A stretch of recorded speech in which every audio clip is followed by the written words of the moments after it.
Chapter 551. Boom! The explosion swept over from Gadatsi's direction, and the resulting hurricane lifted a layer of skin from the surrounding ground. Nay, Achilles' 3 immortal horses were blown by the hurricane and let out a difficult cry. The 3 immortal horses held on for a moment, then dragged the empty chariot and was blown into the sky by the hurricane. Of course, it was not that Achilles and the others were blown away by the wind, but because Achilles and the others got off the chariot before it was blown away. Achilles and Rama lay on the ground, while Sharon held the unconscious blonde girl and hid behind Achilles and Rama. Wuming stood in front of Attila, blocking the hurricane for Attila, and looked at the strange light circle in the sky where the light beam had just been shot. There was no doubt that the explosion and hurricane were caused by the light beam attack. It really is that guy. This is exactly the same as Floro's light beam attack. The guy Wuming was talking about was the Magic King. After all, only that guy could set up a huge light circle in the sky of a singularity and launch such a powerful attack. Floro said that he had obtained the power of the king, and the black light beam shot by the dark light ball gave Wuming the same feeling as the light beam that fell from the sky just now. While Wuming was thinking, in just a few seconds, the hurricane stopped. Wuming shook the dust off his body and looked at Attila. "Are you okay?" Attila, who was not stained by a trace of dust, shook her head in the face of Wuming's concern. "I can do it myself," Attila said coldly. Attila in her servant form was a cold warrior form, which could also be understood as the 3 nothingness. Wuming understood what Attila meant. She was the clone of the giant god Attila, and was not so weak. Even without Wuming, she would not be affected by the hurricane. That being said, I think I did the right thing in protecting my friends. Wuming smiled, then turned away from Attila and walked towards Ka Rong and the others. Attila stared blankly for a moment, as if attracted by Wuming's words. But in an instant, Attila regained her cold and emotionless appearance. However, Attila's gaze remained fixed on Wuming. Wuming walked over to Sharon and helped him up. At the same time, he picked up the golden-haired girl and the Holy Grail. I can only say that he is worthy of being called the Great Sage. Wuming's meaning was simple. Sharon could have given up on the girl and let her be blown away by the hurricane. You think too highly of me. I'm only here for the Holy Grail. Sharon shook his head with a smile. Although that was what he said, he could have taken the Holy Grail away and only protected it. Instead, he chose to protect the girl as well. No matter what, the result will not change. Wuming then looked at Achilles. Achilles, can you summon your chariot back? Of course not. Achilles said unhappily. Of course, Achilles was not unhappy with Wuming, but with the sudden attack.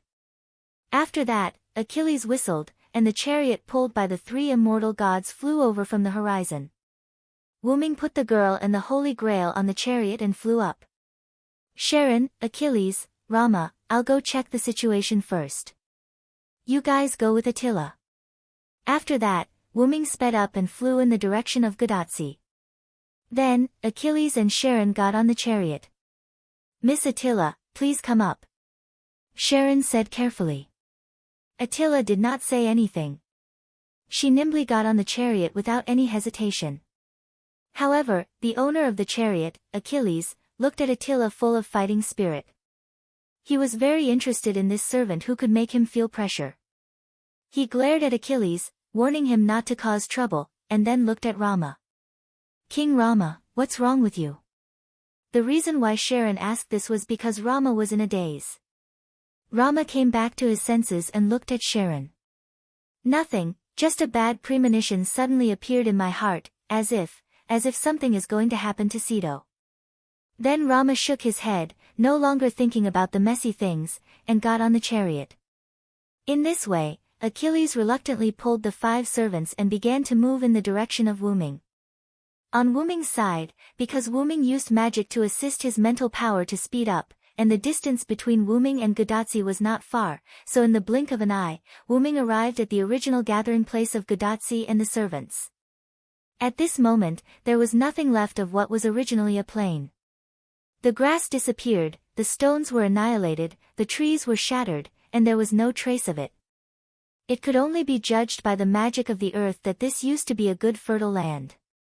However, the earth's experience was not good. The earth was directly lifted, revealing a barren yellow color.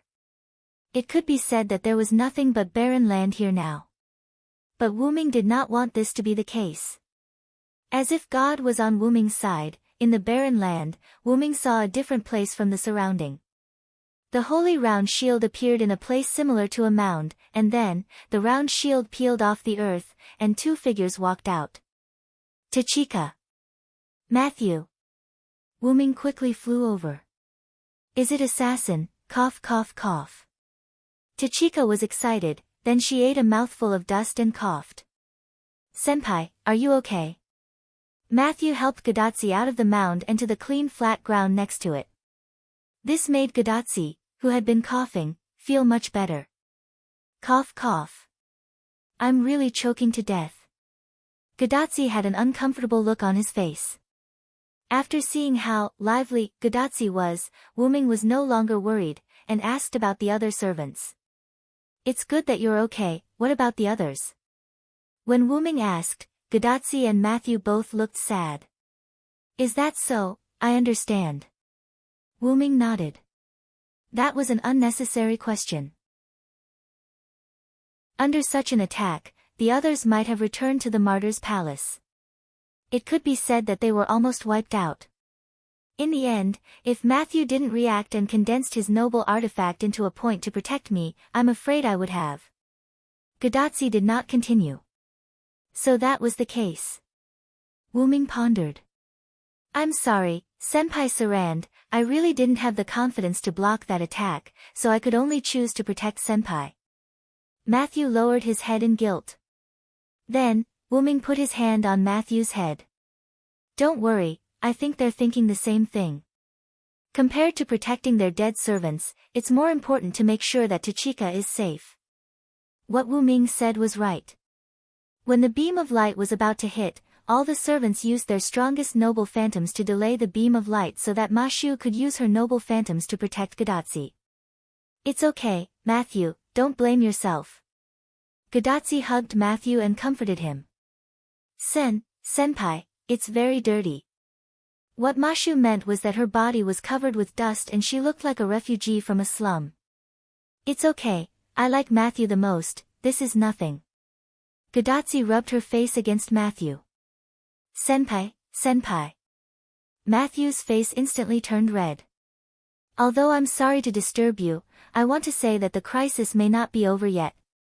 Wu Ming pointed to the light circle in the sky. Chapter 552. Gadatsi and Matthew both followed Wu Ming's finger and looked at the sky. The strange huge circle was like a circular lamp that was pressed on the huge ceiling in the sky, giving people a very mysterious feeling. Hey! What is that? Gadatsi was obviously shocked. It's never happened before. Matthew also widened his eyes and looked at the huge circle in the sky. Like Gadatsi and Matthew, Wu Ming also stared at the sky. Then, Wu Ming said his guess. If I'm not wrong, it's probably the Magic King's noble phantasm. Hey! Gadatsi and Matthew were both shocked. After all, I don't think anyone else can release that level of attack over the singularity except for that guy. Gadatsi and Matthew looked at each other, it seemed that this was the only possibility. I guess, I'm afraid that every singularity has this circle, but the circle was hidden by that guy. It could be said that Wu Ming had not been to the previous singularities, and the only one he had been to was Winterwood City. When he was in Winterwood City, Wu Ming noticed that the sky was slightly different, but he didn't pay much attention to it. When he was in London, because he was underground, he couldn't see the sky, so Wu Ming didn't pay attention to it. At this singularity, Wu Ming noticed the abnormality in the sky. Deliberately hiding it made people notice the abnormality. That guy's move is bad. Wu Ming ridiculed mercilessly. But even so, the other party didn't suffer any losses. The price of exposing this noble phantasm was that almost all the servants were sent back to the Valhalla. Nightingale, Geronimo, Atlanta, Edison, Tamamonome, Billy Boy, Robin Hood, Elizabeth, Kyoheim, Helena. It could be said that the attack just now had killed those 10 servants. At present, the American continent, which had more than 30 servants in the beginning, was now left with only a dozen servants. Sharon, Achilles, Rama, Attila, and the unconscious Roman girl escaped the attack because they were with Wu Ming. Because of the duel, Arjona and Karna were located in the northwestern part of the American continent. He reckoned that Aeson and Demetrius, as well as Hercules, who had Wu Ming filling up the lake, should not have been affected. Maeve and Ceto were sent away by Wu Ming using the portal. Gadotzi's personal servant, Matthew Gillett, and Wu Ming, who was currently with Gadotzi. Finally, there was Pamilia, who was sleeping in Riverton. Speaking of this, Wu Ming was quite helpless and angry. According to Gadotzi, Pamilia said that she would take a nap when it was time for her to sleep. Knowing that their team's mission was only to delay the Romans, Pamilia said that she would take a nap first. Then, there was no then. The vampire was still in Riverton, at least Wu Ming could be sure that she was not here. But there was no other way. Who would have thought that a simple delay would trigger the appearance of the demon god Pillar? If Pamilia was here before, even if Floros got the power of the Magic King, Wu Ming estimated that Pamilia would be able to kill Floros if he used his trump card. After all, even if a child was armed with a machete, he would not be able to fight an unarmed Special Forces soldier. No longer thinking about this matter, Wu Ming began to think about the remaining servants. In addition to Wu Ming himself, there were a total of 14 servants left. Not to mention the strength of the remaining servants, it could be said that if it was an ordinary Holy Grail war, the 14 servants except for Wu Ming could be said to be enough. However, with only 14 servants, in this American continent, where the magic power had been raised to the level of a god, it was not enough. Not to mention, there was a guy like Aeson, who was useless and only knew how to drive a boat. It could be said that if the halo in the sky did not hide anymore, except for Wu Ming, the rest of the servants would probably have to leave. Although Matthew could block the attack just now, it did not mean that Matthew could block the rest of the attack.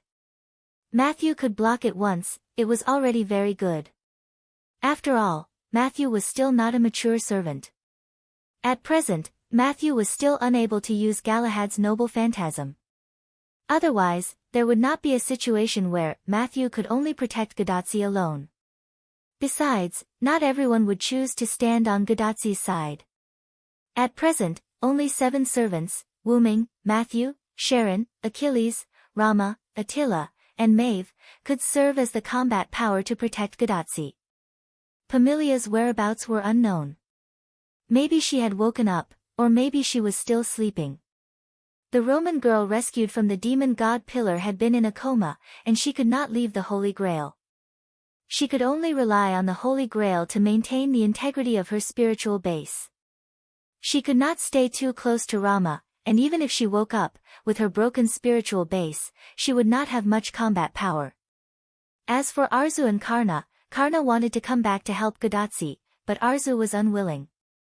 It could be said that if Karna chose to help Gadotzi, then Arzu would definitely choose to help the Magus King. In this way, he would be able to fulfill his wish and become enemies with Karna again. Karna, who could not get away, could only accompany Arzu as a sacrifice. Hercules probably had not broken free from the bottom of the lake yet. After all, there were so many fake heavenly locks that were no different from the real heavenly locks. Even Hercules would have to spend a little effort to break them. Of course, unless Wu Ming personally helped him break them. Aeson and Demetrius would definitely follow Aeson, and with Aeson's character, Wu Ming didn't expect him to do anything. It could be said that as long as he did not cause trouble, he would be thankful. At this moment, Maeve was not here. Sharon, Achilles, Rama, and Attila were still rushing here. At present, only Wu Ming and Matthew could protect Gadotzi. After thinking for a while, Wu Ming waved to Gadotzi. Gadotzi, come here. Although Gadotzi was puzzled, because of her trust in Wu Ming, she did not hesitate to walk over. Give me your hand. After saying that, Wu Ming stretched out his hand and held Gadotzi's slender little hand. Hey, what are you doing, assassin? Gadatsi did not care about shaking hands with Wu Ming, but Gadatsi did not understand what Wu Ming wanted to do, and Matthew was the same. Could it be that this was a farewell before death? Just kidding. I'm just giving you my strongest defense. Relax. Then, Wu Ming did not pay attention to Gadatsi and Matthew. Holding Gadatsi's hand, Wu Ming closed his eyes. Then, a beautiful scene appeared in front of Matthew's eyes. The holy and invincible armor on Wu Ming's body, under the effect of Wu Ming's magic, emitted a dazzling brilliance. Then, the armor automatically disintegrated, and then in a series of light, the armor compressed and transformed into a set of armor similar to that of a woman's. Finally, the armor attached to Gadatsi's body, under the shocked expression on Gadatsi's face, forming a slender and beautiful set of white close-fitting armor for a young girl. This made Gadatsi, who still had her hand in Wu Ming's hand, stunned. Then, an earth-shattering scream resounded through the sky. Ah! Chapter 553. Wah! Wah! What? What is this? A person who was wrapped in close-fitting female armor and wearing an elegant dragon-crowned helmet shouted in excitement and surprise. This person was none other than Gadatsi, who was wearing Wu Ming's armor. Say. Senior, are you okay? Matthew stood beside Gadatsi at a loss and asked cautiously. I'm fine, I'm just shocked to put on assassin's armor. Gadatsi's voice came from the seemingly thin but actually heavy armor.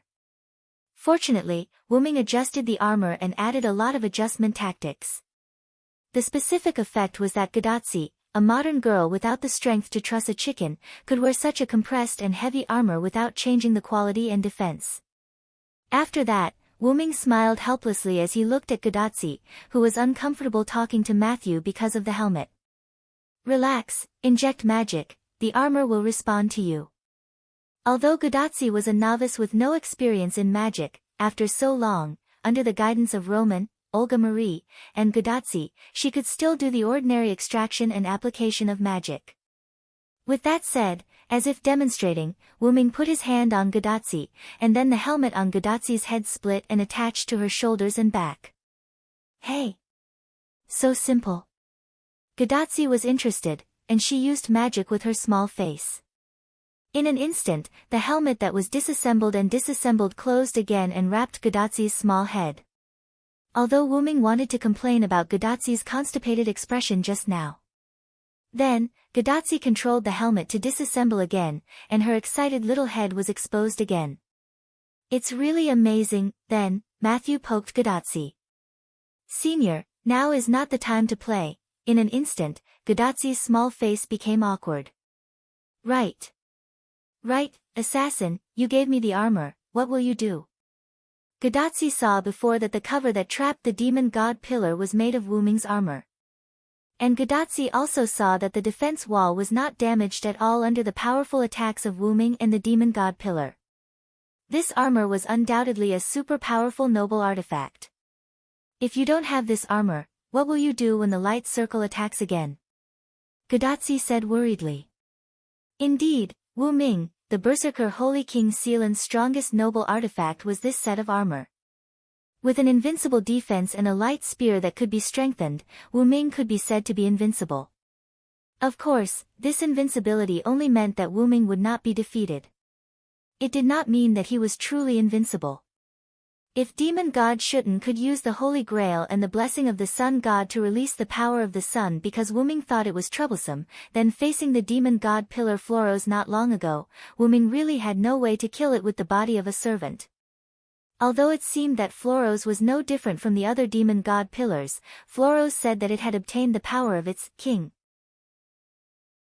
Naturally, it could not be compared to the other demon god pillars. However, it was precisely because of this that Wu Ming borrowed Rama's noble artifact. It's because I'm afraid that the light circle will attack again, so I let you wear this noble artifact. Wu Ming gently touched Gadatsi's little head and messed up her hair. If it's me, I have it. Wu Ming turned his head. Following the direction where Wuming turned his head, Gadatsi saw a holy sword that was similar to the Excalibur floating beside Wuming.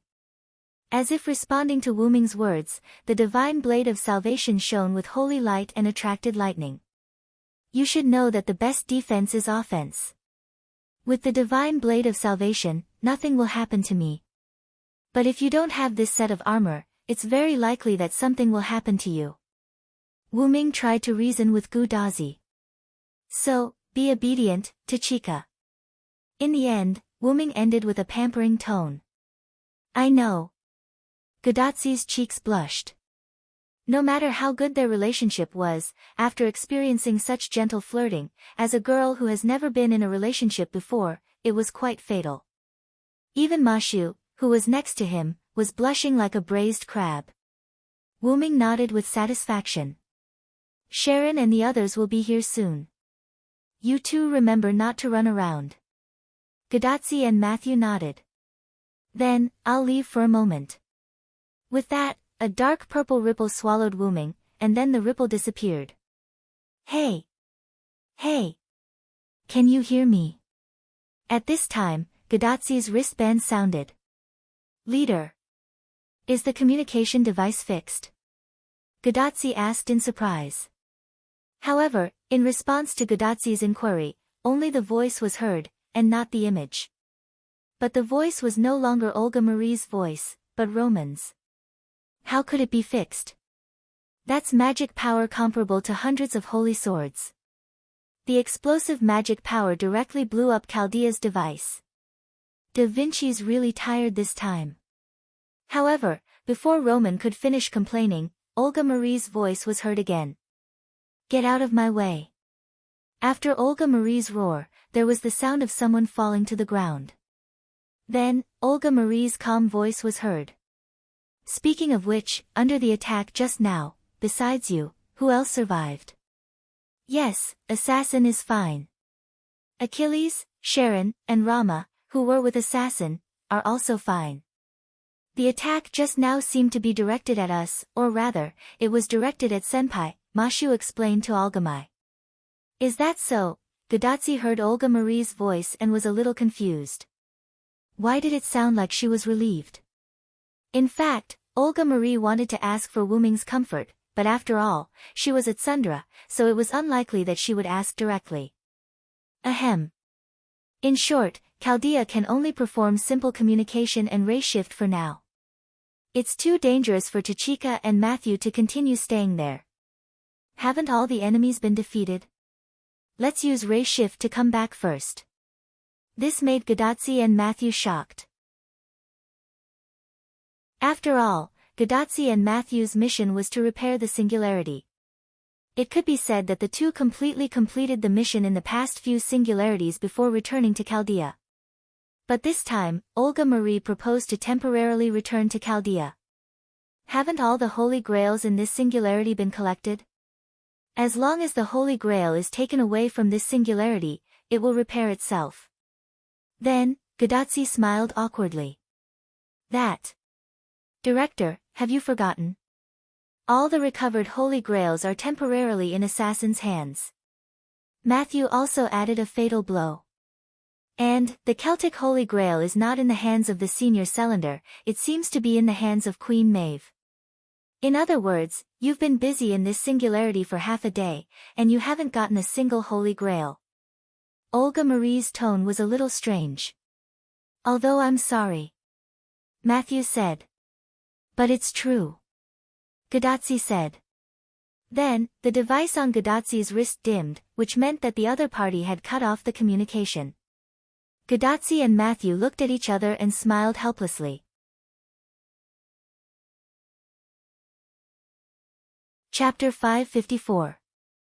A moment later, Gadatsi's bracelet lit up again, but this time, the contact was no longer Olga Marie, but Dr. Roman. Roman said that Director Olga Marie was muttering, "How come we didn't get a single Holy Grail? That guy is an idiot, we could have just given the Holy Grail to Chaldea." He cursed as he left the control room. He seemed to have returned to his own room. Will the director be okay? Gadatsi asked worriedly. Don't worry, the director isn't as weak as you think. She's still very strong. Romo's calm and amiable voice was heard. On this point, Roman could be said to have the most right to speak. After all, when Olga Marie became the director, Roman had already been in Chaldea for a long time. It could even be said that Roman was Olga Marie's senior in a sense. For the time being, Gadazzi and Matthew began to think about what to do next. Then, Doctor, what should we do next? Matthew asked. This question made Roman silent. At present, the 3 Holy Grails were already in the hands of Wu Ming, and the Celtic Holy Grail was also in the hands of Maeve. It could be said that as long as Wu Ming went to see Maeve, brought the Holy Grail back, and gave it to Gadazzi, then everything would be solved. So, at present, it seemed that the only thing to do was to wait. In the control room, Roman helplessly scratched his head, and then said to Gadazzi on the other side. Well, let's meet up with Sharon first, then think about what to do next. Roman said weakly. Okay, Doctor. Then, Gadazzi and Matthew closed the communication, and began to walk in the direction where Sharon and the others left to meet up with them. In the control room, the remaining staff members were working nervously. Only now could Roman breathe a sigh of relief. Roman sat down on the chair behind him and leaned back slightly. Magic Kings. Noble artifact. Ha! The 5th singularity, the American continent, Washington's White House. When Wu Ming sent Sito and Maeve away using the portal, he had set this place as his destination. After all, this was their base camp. It was much safer than other places. However, in the end, Wu Ming still miscalculated. Dark purple ripples appeared, and Wu Ming jumped out of the ripples. Wu Ming stood firmly on the ground, but what welcomed him was an incomparably huge tentacle. Dong! In an instant, the tentacle slammed heavily on the ground, and the ground caved in because of the huge impact of the tentacle. Immediately afterward, the saber light with lightning struck the tentacle, instantly cutting it off. Wu Ming stood beside the severed tentacle and brandished his sword. Without a doubt, the tentacle did not hit Wu Ming. The moment the tentacle fell, Wu Ming dodged it. Wu Ming looked at the owner of the tentacle with a serious expression, a huge pillar of flesh that rose into the sky. Demon God Pillar Flawless, that's right, at this moment, in front of Wu Ming, on the White House Square in Washington, the same Demon God Pillar as Flawless stood there. Wu Ming had a guess. This Demon God Pillar Flawless was summoned from the Holy Grail held by Maeve. The evidence was Maeve, who was embedded in the flesh wall of the Demon God Pillar with only half of her body exposed. At this moment, Maeve's body was drooping, and she was obviously unconscious. As for Sito, who was already unconscious and brought back by Maeve, Wu Ming, who had already spread out his mental power, indicated that he did not find him. Wu Ming estimated that Sito was either swallowed by the Demon God Pillar and was in the body of the Demon God Pillar, or had been killed by the Demon God Pillar and returned to the Martyr's Palace. At this moment, Flawless, who failed the sneak attack, spoke. You can really find this place, Dragon of Origin. It was still Lev's voice, and it was still an unpleasant voice. Demon God Pillars are all as disgusting as cockroaches. This is really an eye-opener. Wu Ming mocked mercilessly. Although Wu Ming also knew that to kill the Demon God Pillar, he had to kill all 72 of them at once, but he could resurrect immediately after dying together. This was a bit of a bug. Of course, an ordinary Demon God Pillar that appears at a singularity can't do it, but I have the King's blessing. Of course, such a thing can be done. As long as there was the Holy Grail and the sacrifice, Flawless could appear on his own. This was the reason why Flawless suddenly appeared in Alexandria, and the reason why he could resurrect in the White House after dying. But I didn't expect you to put the Holy Grail in the hands of this servant. I thought you had already put it away. But this is good. If not, I won't be able to appear again. Ha ha ha, the Demon God Pillar laughed and shook his body. Maeve, who was embedded in the body of the Demon God Pillar, also shook along with the Demon God Pillar. Then, Maeve was shaken awake. I am. Maeve, who had just woken up, was still not completely awake. She was a little confused about the current situation. Maeve, are you okay? Wu-ming immediately shouted at Maeve after seeing Maeve wake up. Wu-ming's shout woke Maeve up, but it also made Maeve quite unhappy. Really, little Sai, can't you pretend that you don't care about me? This way, this guy can threaten you. Maeve was like a young girl, looking at Wu-ming with a puffed-up face, expressing her dissatisfaction. Maeve and Cedo were originally here, but for some reason, Maeve's Holy Grail had an abnormality. It directly used Maeve and Cedo's body as a sacrifice to summon the demon god pillar. Because Cedo's spiritual base was damaged, she was equivalent to half a servant, so Maeve acted as the other half and was embedded in the demon god pillar. Before her magic was absorbed, Maeve heard the voice of the demon god pillar. That was what Flawless said at that time. Ha ha ha. I'm back. Wait for your death, Wu-ming. Then Maeve fainted. Wu-ming told Maeve his real name. So, according to Maeve's own judgment, she knew one thing, that was, Flawless was Wu-ming's enemy. So Maeve originally wanted to pretend that she didn't know Wu-ming, in case Flawless threatened Wu-ming with her. But you directly called my name. Isn't this telling it that I'm very important to you? Although she was complaining, Maeve was smiling. That was joy. It was impossible for Wu-ming not to know this, but Wu-ming still called Maeve, exposing their relationship and giving Flawless an opportunity. Because Wu-ming was worried about Maeve, it was impossible for him to not recognize Maeve because of threats. Even if I did that, Flawless wouldn't be fooled. After all, Flawless had said before that since Wu-ming came to this singularity, Flawless had been monitoring Wu-ming. Perhaps Flawless already knew about the relationship between Wu-ming and Maeve, and revealing half of Maeve's body was probably premeditated. That's right. It's because I know about your relationship that I devoured the guy whose spiritual base was about to die and this woman. In this way, I can expose her outside and use it to threaten you, Dragon of Origin Wu-ming. Facing such a situation, Wu-ming's hand holding the divine blade of salvation couldn't help but tighten. Trouble.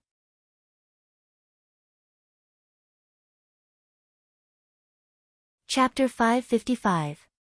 Wu-ming, who was being threatened, did not dare to unleash the light cannon attack of the divine blade of salvation on Flawless because it would directly send Maeve and Flawless away. Therefore, Wu-ming could only suppress the power of the divine blade of salvation and deal with the demon god pillar with just a slash. Swish, a slash mixed with lightning and holy light instantly cut off many of the tentacles that were attacking him. Even the body of the demon god pillar was slashed by the flash of the blade. However, the self-healing ability of the demon god pillar that had obtained greater power was even more powerful. In just a few seconds, the cracked body healed and the tentacles grew out. However, it could be seen that even if the power was deliberately suppressed, the divine blade of salvation was still the divine blade of salvation. The holy sword that could split a star was not just for show. It could be said that the divine blade of salvation could not only be classified as a divine blade of salvation, but also as a divine blade of salvation.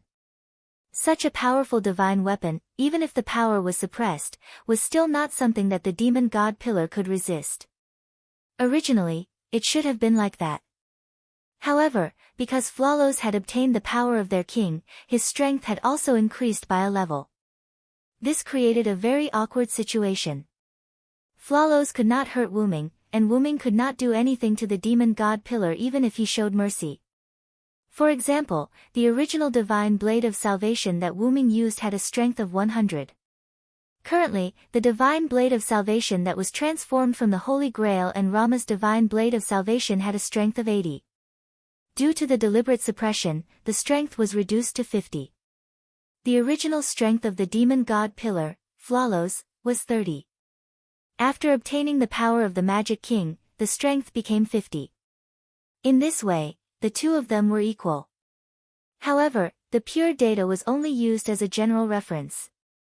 It could not accurately express anything. It only meant that the two of them were unable to defeat each other. As expected, even after obtaining the power of our king, it is still too weak when facing the Dragon of Origin, Flawless said calmly. Indeed, as the king of Flawless had said, there was nothing to be afraid of with an immature Dragon of Origin. Even though Wu-ming was very powerful in the eyes of many people, he paled in comparison to the magic king who had obtained the power of the black soil. It was true that an adult origin dragon would possess unparalleled power. It could travel through time, move mountains and fill seas, reverse time, and even bring the dead back to life. However, the prerequisite was that Wu-ming had to stay inside the origin and use its power.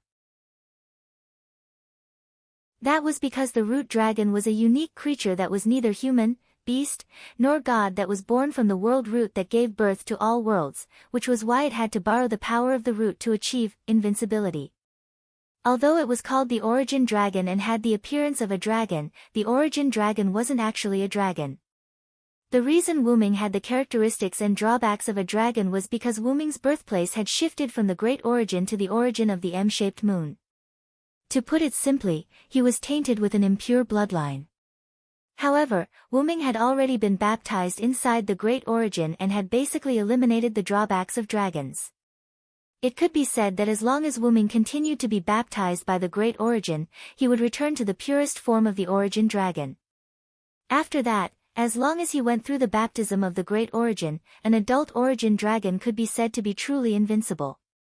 For now, as long as Wu-ming stayed inside the great origin, he would be invincible inside. For now, Wu-ming couldn't interfere with other worlds for the time being. Moreover, as long as Wu-ming left the great origin, Wu-ming's chances of losing against someone like the Magic King, who could be said to be a cheat, were definitely higher than his chances of winning against him. In other words, Wu-ming could only rely on his own power as a dragon of origin. He couldn't threaten anyone else at all. Whether it was Darius, Romo, Arthas, or even the Magic King, Wu-ming couldn't defeat any of them. However, Wu-ming himself knew this, which was why Wu-ming had resorted to using external objects. In the past, the queen of the demonic realm, Skaha, who had great wisdom, had also noticed this drawback of Wu-ming's. That was why she had let Wu-ming use the process of sublimation to obtain a noble artifact. The true strength of a servant wasn't their martial arts or anything else, but their noble artifacts, which were killer moves that could instantly turn the situation around. Not only that, but there were also many treasures that had rather miraculous functions, such as resurrecting the dead and reversing time, and so on. All in all, since one's body was weak, one should use powerful weapons. That was how humans had developed. There was no reason why a higher-level species like humans couldn't understand this principle. And that was what Wu-ming did. In the beginning, Wu-ming's sublimation was very difficult, and it required a lot of effort. Now that Wu-ming had the power of origin, it was no longer so strenuous for him. He could easily sublimate items or abilities into a noble artifact. However, Wu-ming would not casually turn a weapon into a noble artifact. After all, even if he really turned a stone into a noble artifact, it would be the lowest grade of Grade E noble artifact. It wasn't that he couldn't upgrade it, but he didn't know how long it would take. Then, the ordinary stone would become a divine stone. Therefore, if possible, Wu-ming would not simply obtain a noble artifact. In fact, Wu-ming did not deliberately obtain a noble artifact. For example, the Divine Blade of Salvation. That was the artifact that Wu-ming obtained after defeating Rama, who was the last hope, and inheriting the identity of the last king through trickery. Even if the Sword of Salvation in Wu-ming's hand was a weakened version of the Holy Sword, its power was not something that Flawless could block. As it had experienced this personally, Flawless did not completely devour Maeve to threaten Wu-ming. However, Flawless knew that it would lose if it kept defending. Therefore, it was ready to make peace. Forget it, Dragon of Origin. My purpose is just to see Chaldea and the rest. In fact, I don't have the intention to fight you at all. Flawless' tentacles stopped dancing as if they were still in the air. The devil mist and the heat rays in its eyes dissipated. It seemed like it was really ready to make peace. As long as you promise not to interfere with the singularity anymore, I'll let this woman go and allow you to help Chaldea repair the singularity. What do you think? After hearing what Flawless said, Wu-ming slowly lowered the Sword of Salvation. The lightning and holy light on the blade gradually disappeared. Then, Wu-ming let out a long sigh of relief. Sure enough, Flawless, even though we've had a lot of dealings, you still don't know me well.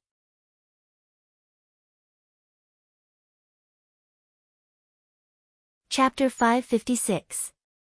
What do you mean? Flawless was confused. You care about her a lot, don't you? I just need you to stop interfering with the next singularity to save her. Isn't that a good deal? Flawless' voice was like a devil's as he continued to tempt Wuming. Heh. Wuming lowered his head and laughed. It was a mocking laugh. I won't say much nonsense. Let's put it simply. I can't compromise with you, Flawless. Wasn't that a given? For example, if someone stole something from you and made a deal with you, and it was a deal that wasn't beneficial to you, most people wouldn't agree to it. But, I'm threatening you, Lord Dragon of Origin, Flawless said with a smile. Although he couldn't see the smile on the giant meat pillar, Wuming could feel that Flawless was smiling. Moreover, Flawless was right. Wuming was being threatened by Flawless at that moment. If he couldn't get rid of this threat, Wuming would always be controlled by others. Wuming frowned and held the Savior Divine Sword tightly. At that moment, Wuming was quite upset. Ah, Shaosai, you don't have to be threatened by this guy for me. Do what you want to do. Maeve smiled and the command spell hidden under the white silk gloves disappeared. Feeling the magical power invading his body, Wuming's heart skipped a beat. Maeve was using the command spell.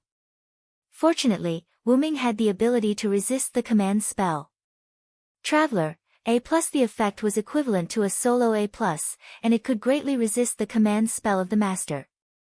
Wuming was able to withstand the power of the command incantation without any pressure. However, that was only the power of the command spell. If it were 2 strokes, it wouldn't be so easy. Shaosai, use your strongest attack relic on me with all your might. Bang!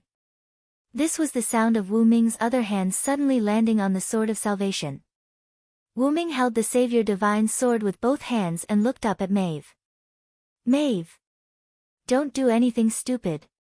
Flawless also realized that something was wrong. He quickly used his tentacles to wrap Maeve up and prevent her from meeting Wuming. However, it was too late for Flawless. Finally, love me with all your might, my lover, surrender. Maeve smiled as she looked at Wuming lovingly. The last command incantation was used by my Fu. At this moment, Wuming and my Fu no longer had a master-slave relationship, but a pure relationship between a young girl and her lover.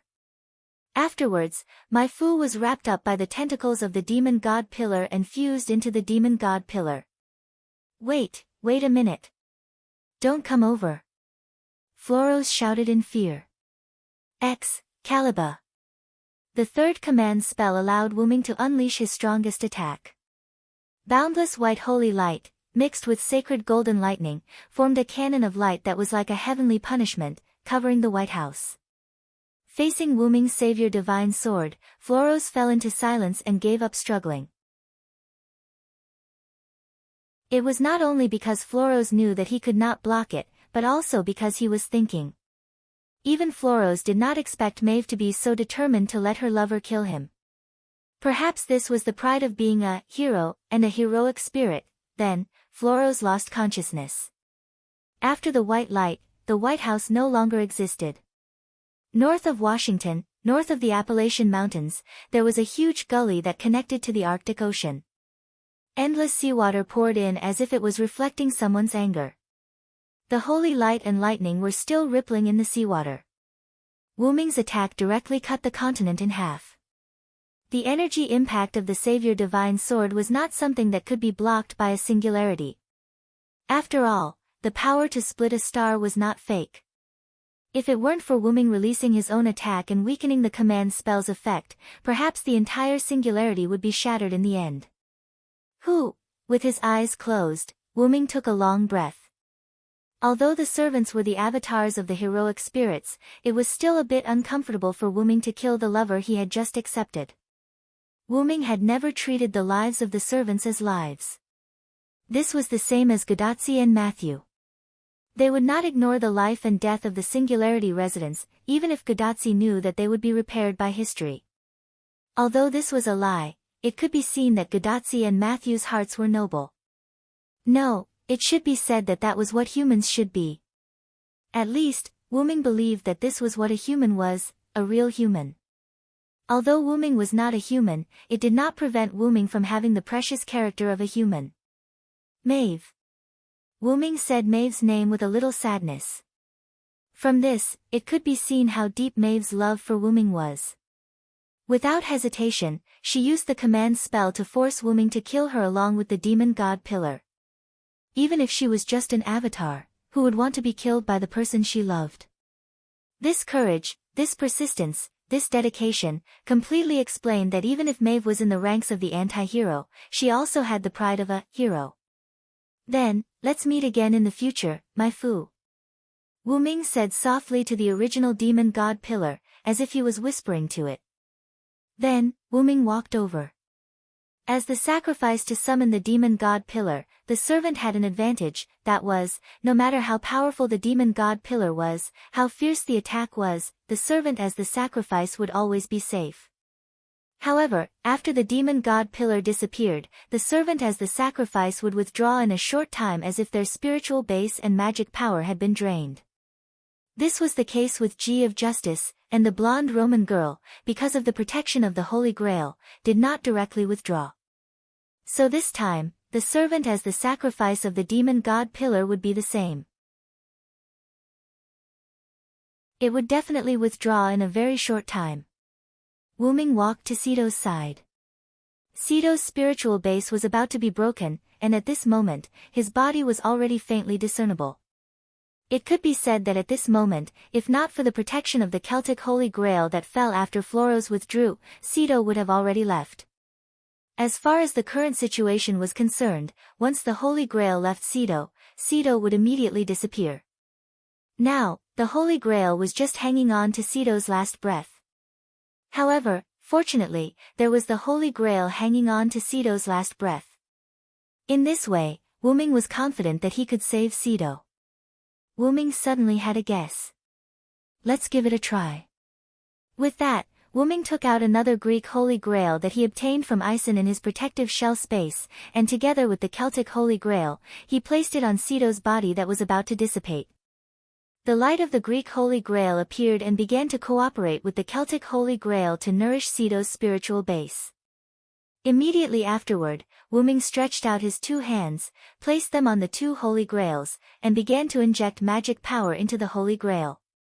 At this moment, the halo in the sky changed, and a beam of light fell, in the direction of. Where is Tachika and the others?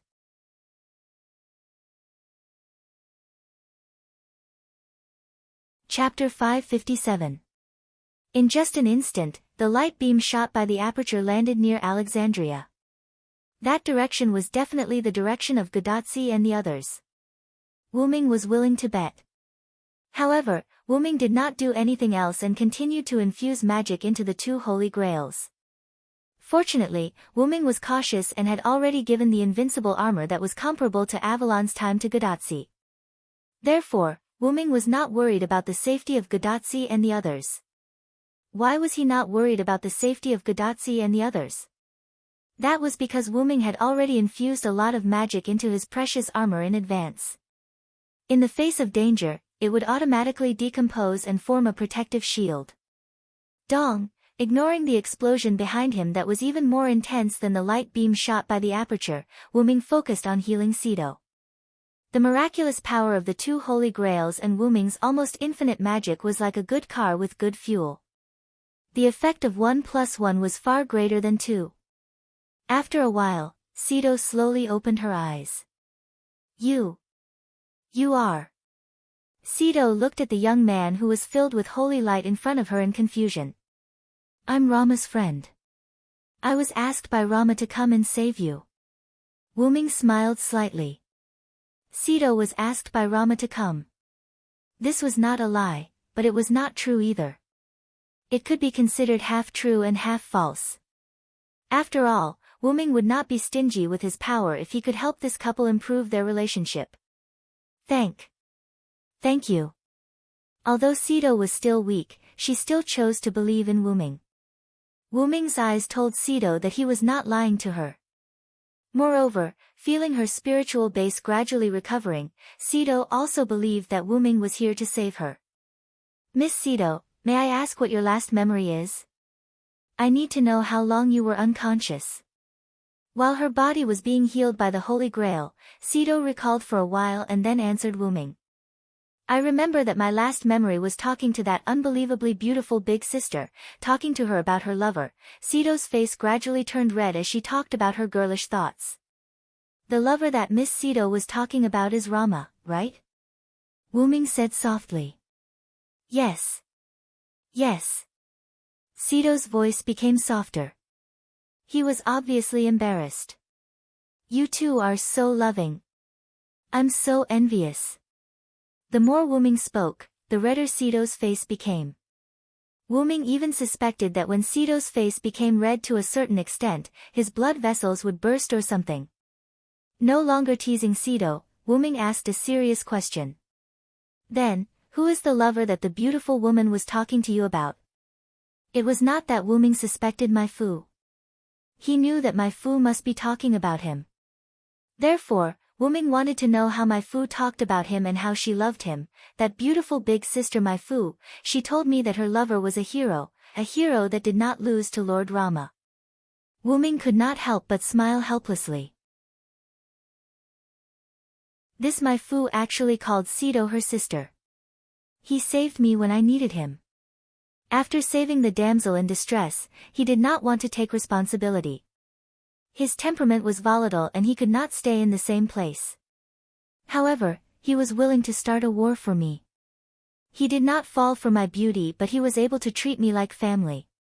He was clearly moved, but he still held it in, and in the end, he really left. Sito muttered the words that Mai Fu said when she talked to her. I was so perfect, there were so many men pursuing me, and all of them fell at my feet, but he didn't move at all. I even fell deeply in love with him. It may sound funny, but I still kept my first time for him. Hearing this sentence, Wu Ming was stunned. In his mind, he could not help but think of Mai Fu's sly and slightly blushing face. Although Wu Ming had guessed it, but in front of such a sentence, Wu Ming could not help but be surprised. Wu Ming knew about Queen Mai Fu's promiscuous love before he came to this world. Wu Ming guessed that Mai Fu in this world should also be like that. However, because Wu Ming met Mai Fu when she just came out of her ivory tower, and until Mai Fu died after Wu Ming left, Wu Ming did not see Mai Fu having intimate contact with any man except himself. In other words, Mai Fu was indeed a pure girl. Nature would be suppressed by a stronger desire, and Wu Ming was Mai Fu's stronger desire. Not noticing Wu Ming's abnormality, Sito continued. However, I'm really happy that he was able to accompany me for such a long time. Even if he left and I was attacked by death, I still love him. I hope that he can accept me and not leave me to travel alone.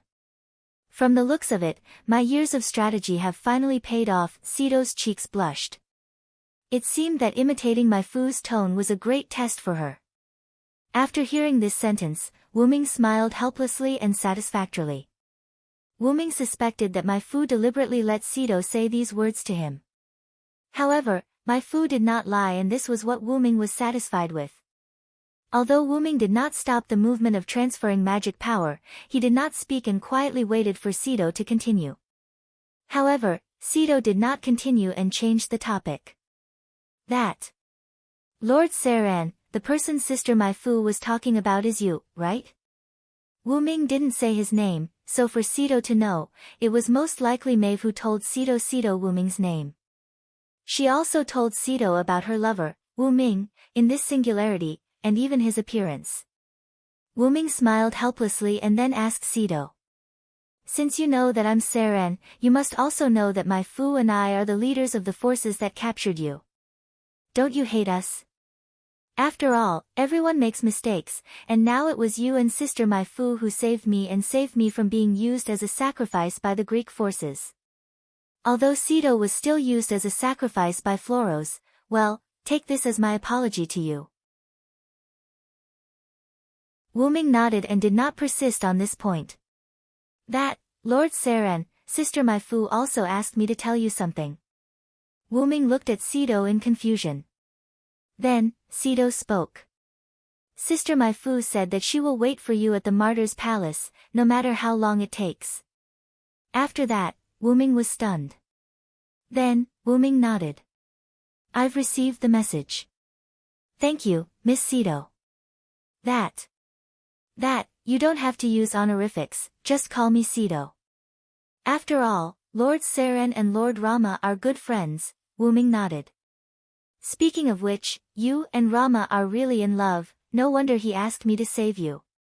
Then, Sido went silent for a few seconds. There's no such thing, I'm sorry, Lord Rama. Sido's voice was extremely soft. If it were not for Wu Ming's good hearing, he might not have heard Sido's words. Actually, Rama is the same as you. Huh? Sido widened her eyes. One night, Rama was worried about you and had a heart-to-heart talk with me. He told me that he was sorry. Of course, it was a lie. Rama did not have a heart-to-heart talk with Wu Ming, but Wu Ming, who understood Rama's heart, could naturally infer Rama's love for Sido. In order to let Sido prove his innocence, Rama forced Sido to commit suicide, which made Rama feel guilty. It was also because of this that Rama appeared in the form of a young king. According to Rama's words, it was, only at this time, I was the Rama who would do anything for Sido. I was the husband that Sido needed, the Rama who loved her deeply. He repeated the words of Rama to Siddhartha.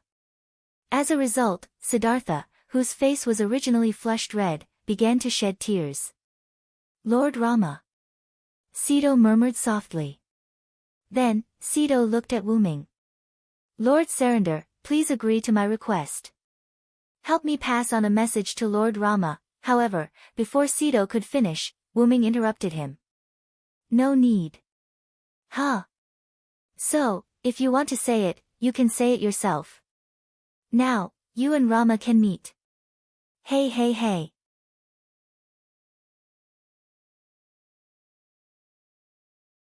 Chapter 558.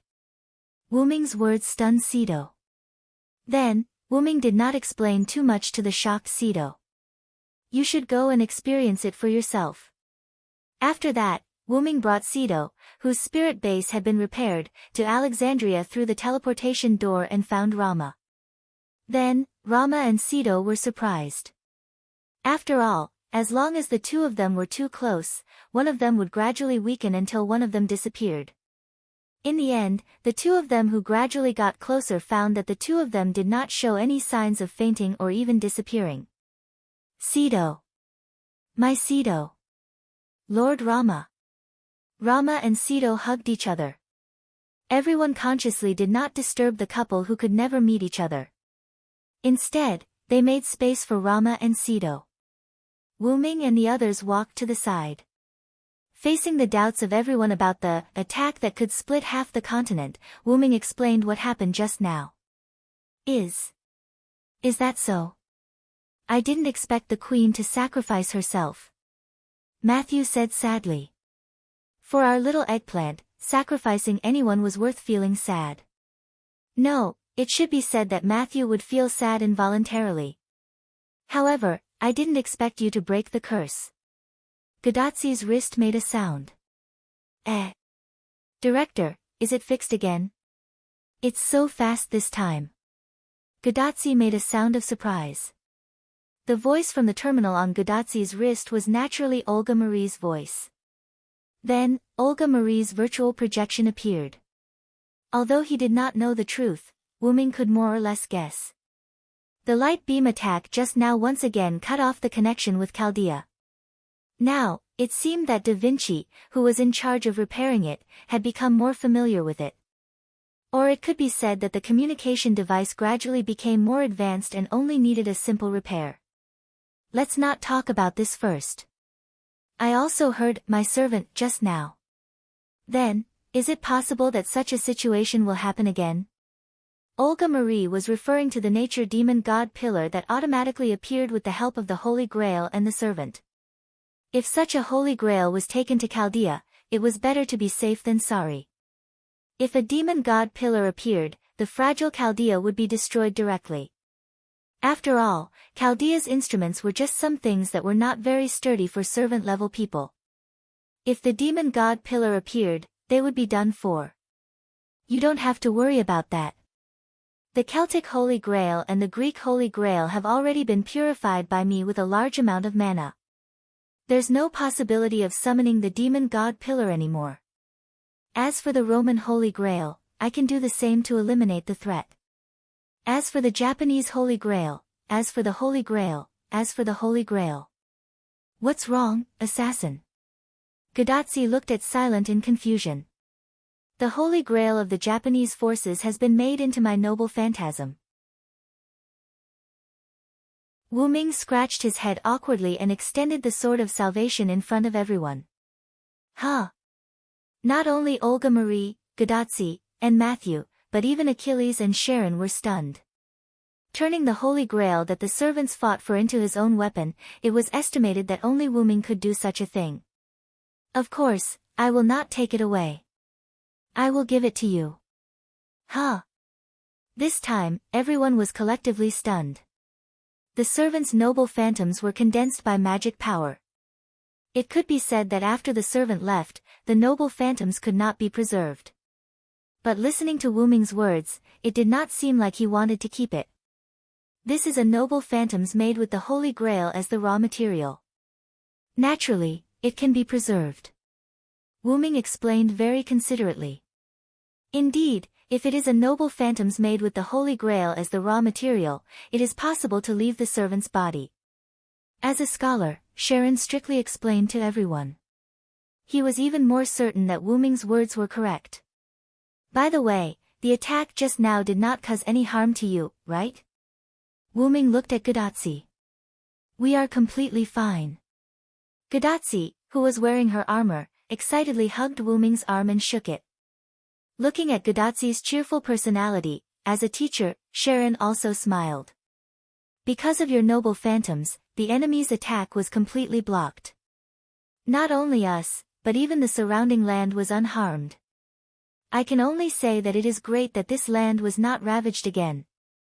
Roman, who was in the corner of Olga Marie's projection, said weakly. I have to say, even if I have an immortal body, I can't block it. Achilles carried his gun with both hands and looked unhappy. That's why I taught you not to be too arrogant, Achilles. Sharon once again became a teacher. Yes, I understand. Looking at everyone chatting, Matthew felt very warm, but Matthew noticed that Wu Ming was thinking about something. That, Senpai Cylinder, are you thinking about something? When Matthew said this, Godatsi and the others also looked at Wu Ming.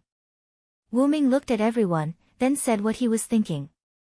Well, for the attack just now, I don't think it was released by Floros before he died. Wu Ming's words made everyone feel a sense of crisis. Do you mean that it was released by the Magic King himself? Olga Marie said with some uncertainty. Looking at the slightly embarrassed Roman, Wu Ming said.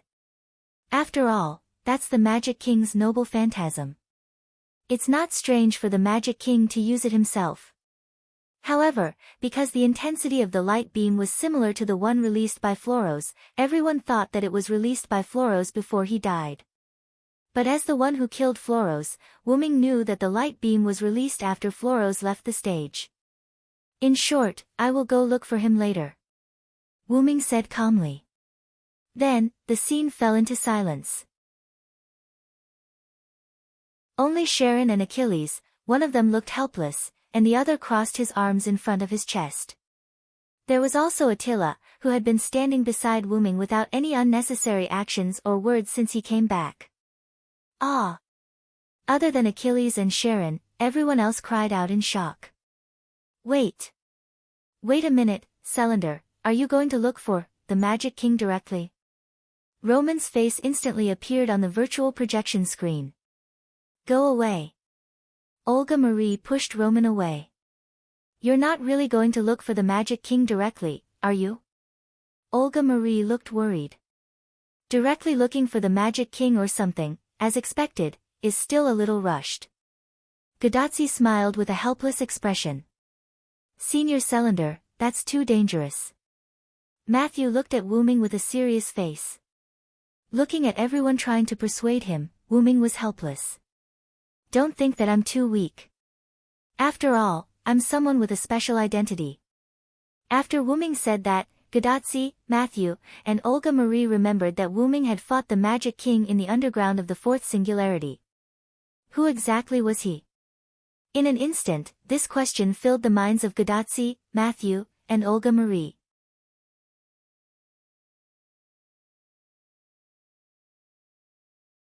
Chapter 559. As for my identity, I will slowly tell you in the future. Of course, if someone who knows my identity wants to tell you, I won't stop them. After that, Wu Ming secretly looked at Roman. This made Roman sweat profusely. In short, Tachika and Matthew should hurry back to Chaldea to rest. After all, the sixth singularity isn't something these singularities can compare to. Wu Ming smiled and kept them in suspense. After fiercely staring at Wu Ming, Olga Marie nodded. So, Tachika, Matthew, get ready for ray shift. Let's get to work, Roman. Roman, who was reprimanded by Olga Marie, quickly left and prepared for ray shift. Gadotsi nodded, indicating that she was ready, but as if she thought of something, Gadotsi looked at Olga Marie. Director, Fufu and Miss Pamilia are still in Riverton, we have to go back to pick them up. Matthew also nodded. He was worried about Fufu, but every time Fufu was in danger, no one knew where to hide. In the end, it was always able to follow Gadotsi and Matthew back to Chaldea. You don't have to worry about this. As a servant, as long as the world starts to repair, Pamilia will be automatically ejected and forced to transfer ray shift. But that creature called Fufu. Wu Ming touched his chin and entered into a state of thinking. I'm not sure if it can be ejected. Let me go to Riverton. Wu Ming directly made the decision. Speaking of which, I'm quite interested in Fo, who Ma Shu has been talking about but I haven't seen. After saying that, Wu Ming opened the portal and walked in. I'll be right back. A moment later, a vampire girl who was still sleeping soundly and a creature that looked like a cat, a dog, a squirrel, and a squirrel were brought over by Wu Ming. Fufu. The little creature named Fufu kept struggling in Wu Ming's hands, as if Wu Ming was a demon. Wu Ming loosened his grip on Fufu, and Fufu immediately ran and jumped onto Matthew's shoulder, hiding in Matthew's short hair and shivering. Fufu, are you okay? Matthew stroked Fufu's body with concern. This little guy wanted to run when it saw me. Fortunately, I was fast and caught it off guard. Otherwise, it really would have escaped. Wu Ming looked at Fufu with a playful look, which made Fufu hide even more in Matthew's hair. It can be said that the only time Wu Ming met Fufu was at the Winterwood City Singularity, when Gadotsi and Matthew were about to leave. At that time, Fufu suddenly ran out of nowhere, then quickly jumped onto Matthew and hid behind Matthew's short hair. At that time, Wu Ming had already found that this creature was hiding from him, so he was quite interested in it. However, Wu Ming always felt that it was familiar, but he couldn't remember it. But because Gadotsi and Matthew were about to be transferred by Lingzi at that time, Wu Ming also suppressed his interest. Now, Wu Ming finally knew. Wasn't Fufu the cat demon named Cassipalug that he once killed in Britain? It seemed that the cat demon was not completely killed, but in the end, it seemed to have been adopted by Merlin. Fufu, don't be afraid, Senpai Cylinder is not a bad person, Matthew comforted while stroking Fufu hiding behind his neck with one hand. However, Fufu was still scared to death and refused to come out from behind Matthew's neck. However, Wu Ming was not surprised. After all, Fufu was facing someone who almost killed him. Of course, Fufu would be scared. Not only that, Wu Ming, who had the origin force, could also see the nature of Fufu, just like how Wu Ming could see the nature of Roman at a glance. Fufu was one of the fourth beast, Beast 4, that held the principle of comparison. Strictly speaking, if Fufu grew up, it would be a creature on the level of Tiamat. Although Wu Ming did not think that the cat demon that he had defeated before was comparable to Tiamat, Wu Ming did not think that the cat demon that he had defeated before was comparable to Tiamat. Now, Fufu in Wu Ming's eyes was like Wu Ming in the eyes of the magic king who had obtained the origin force. They were both immature existences. Wu Ming now understood why he could not see Fufu. It was because Fufu had been trying to avoid him. Not only because Wu Ming was once an enemy, but also because Fufu, or one of the fourth beast, loved and protected humans. Wu Ming, who loved and protected humans, was a natural enemy. Fufu, who had grown up a little, could not defeat Wu Ming. Now, Fufu, who had not grown at all, was not Wu Ming's opponent. It did not mean that an ordinary servant could kill it.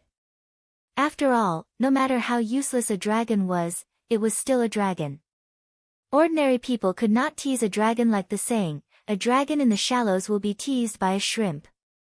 However, the reason why Fufu became like this was all thanks to Matthew. The fourth beast would absorb the evil characteristics around it and evolve into a beast.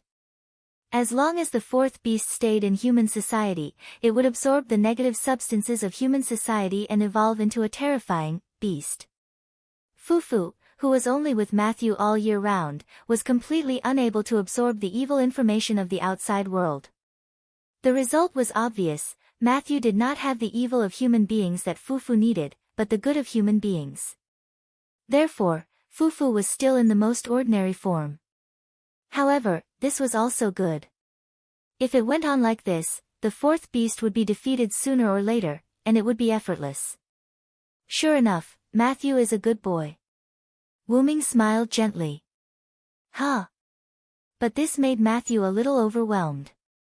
Wu Ming did not explain and just shook his head. Well, let's leave quickly. I still have to find that guy. Gadotsi and Matthew looked at the surviving servants. I am waiting for your summon, Tachika. I will teach you a good lesson as your teacher. Sharon said with a smile. No problem, teacher. Gadotsi saluted playfully. Yes, summon me too. Although I am not as good as this guy, I am still very strong. Achilles looked at Wu Ming, his eyes burning with fighting spirit. This made Wu Ming smile a little helplessly. If possible, can you let me and Sito go with you? At this time, Rama and Sito came over.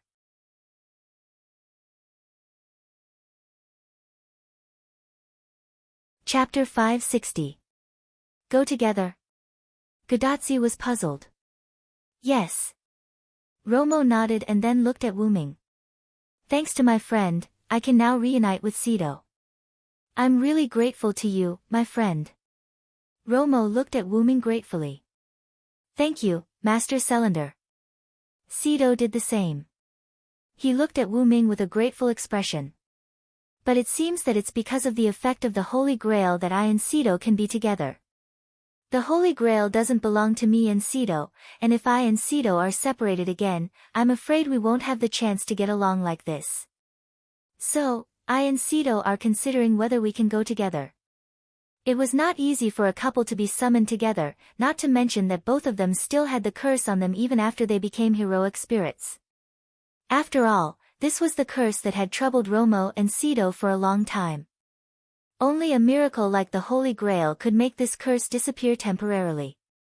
In this way, Gadotsi, who accepted Romo and Sito's proposal, could not only bring the Holy Grail back to Chaldea, but also let Sito and Romo continue to reunite, and also increase the strength of Chaldea's servants. Killing 3 birds with 1 stone, why wouldn't he do it? Gadotsi and Matthew looked at each other, and then looked at Olga Marie. Well, if we use a special method to mark Romo and Sito, and then use the method of summoning servants, it's not impossible to summon the 2 of you from this singularity. Olga Marie pondered as she began to mark the spirit bases of Rama and Sito. You two, stand over here. Then, while Romo and Sito were accepting the spiritual base mark, Gadotsi and Matthew looked at Wu Ming again. I'm the one who prepared the Holy Grail for you. You can do whatever you want with it. Wu Ming said with a smile. Besides, Olga has begun to mark Rama and Sito's spiritual base. She is going to send them to Chaldea. Why are you still asking me? Wu Ming joked. Hearing Wu Ming's words, Gadotsi and Matthew both laughed. After all, Assassin helped us get the Holy Grail, so we have to ask. You little guy. Wuming smiled helplessly and touched Gadotsi and Matthew's little head, messing up their hair. Why am I touched? Matthew said weakly. At this time, Olga Marie suddenly spoke. It's done. As expected, marking a servant's spiritual base is nothing to me. Olga Marie proudly said, raising her neck like a white swan. Yes, Olga is the best. Wuming smiled as if he was praising a child.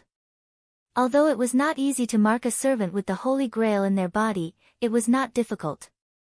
It could be said that if it was Roman, he could also do something like marking a servant who took the initiative to accept the mark. All in all, as long as Tachika comes back, immediately summon Romo and Sido, then they can be brought to Chaldea. Then, Gadotsi looked at Romo and Sido. Then, welcome in advance, Mr. Romo, Ms. Sido. Romo and Sido also looked at each other and smiled. Thank you, Master. Thank you, Master.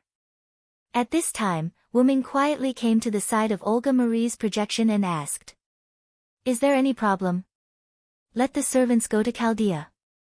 Of course, there is no problem. Chaldea has a lot of servants who accepted Tachika's summon.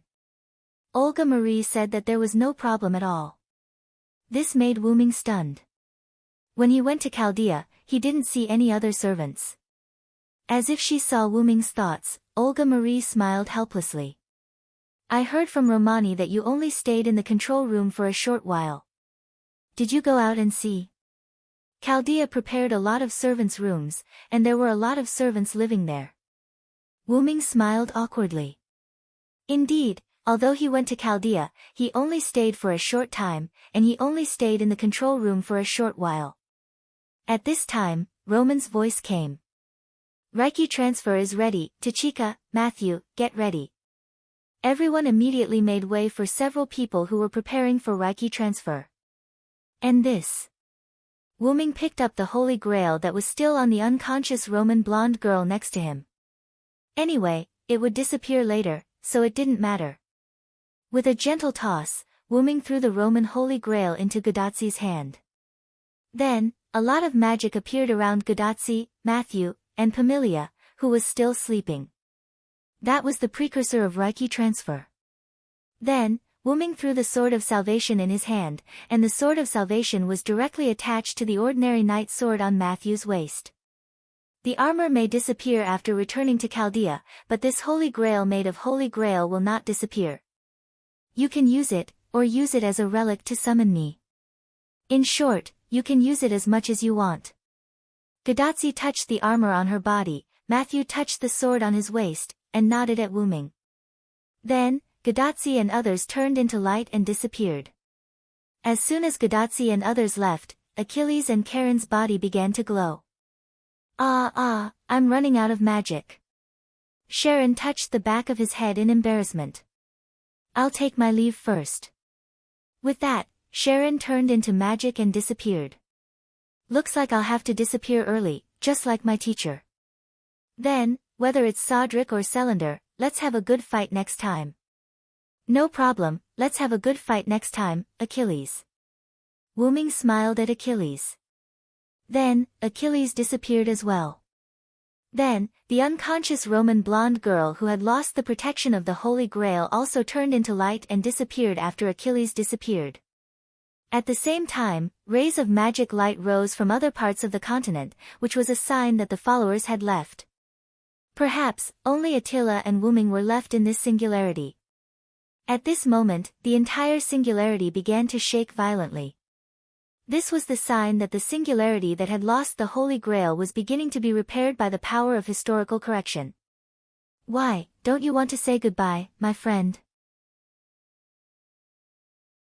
Wuming smiled at Attila. There's no need. Attila said coldly. But the silence at the beginning meant that Attila's heart was not cold. That's true. It won't be long before I release you. This is the promise I made to you as your first friend. Attila looked at Wuming and did not speak. Wuming did not speak to Attila again. The two quietly watched the singularity begin to be repaired and waited for their departure. Then, Attila's body began to glow. Then I'll wait. Wuming looked around, but there was no one around. Wuming stretched. Then, it's time to find the fake magic king.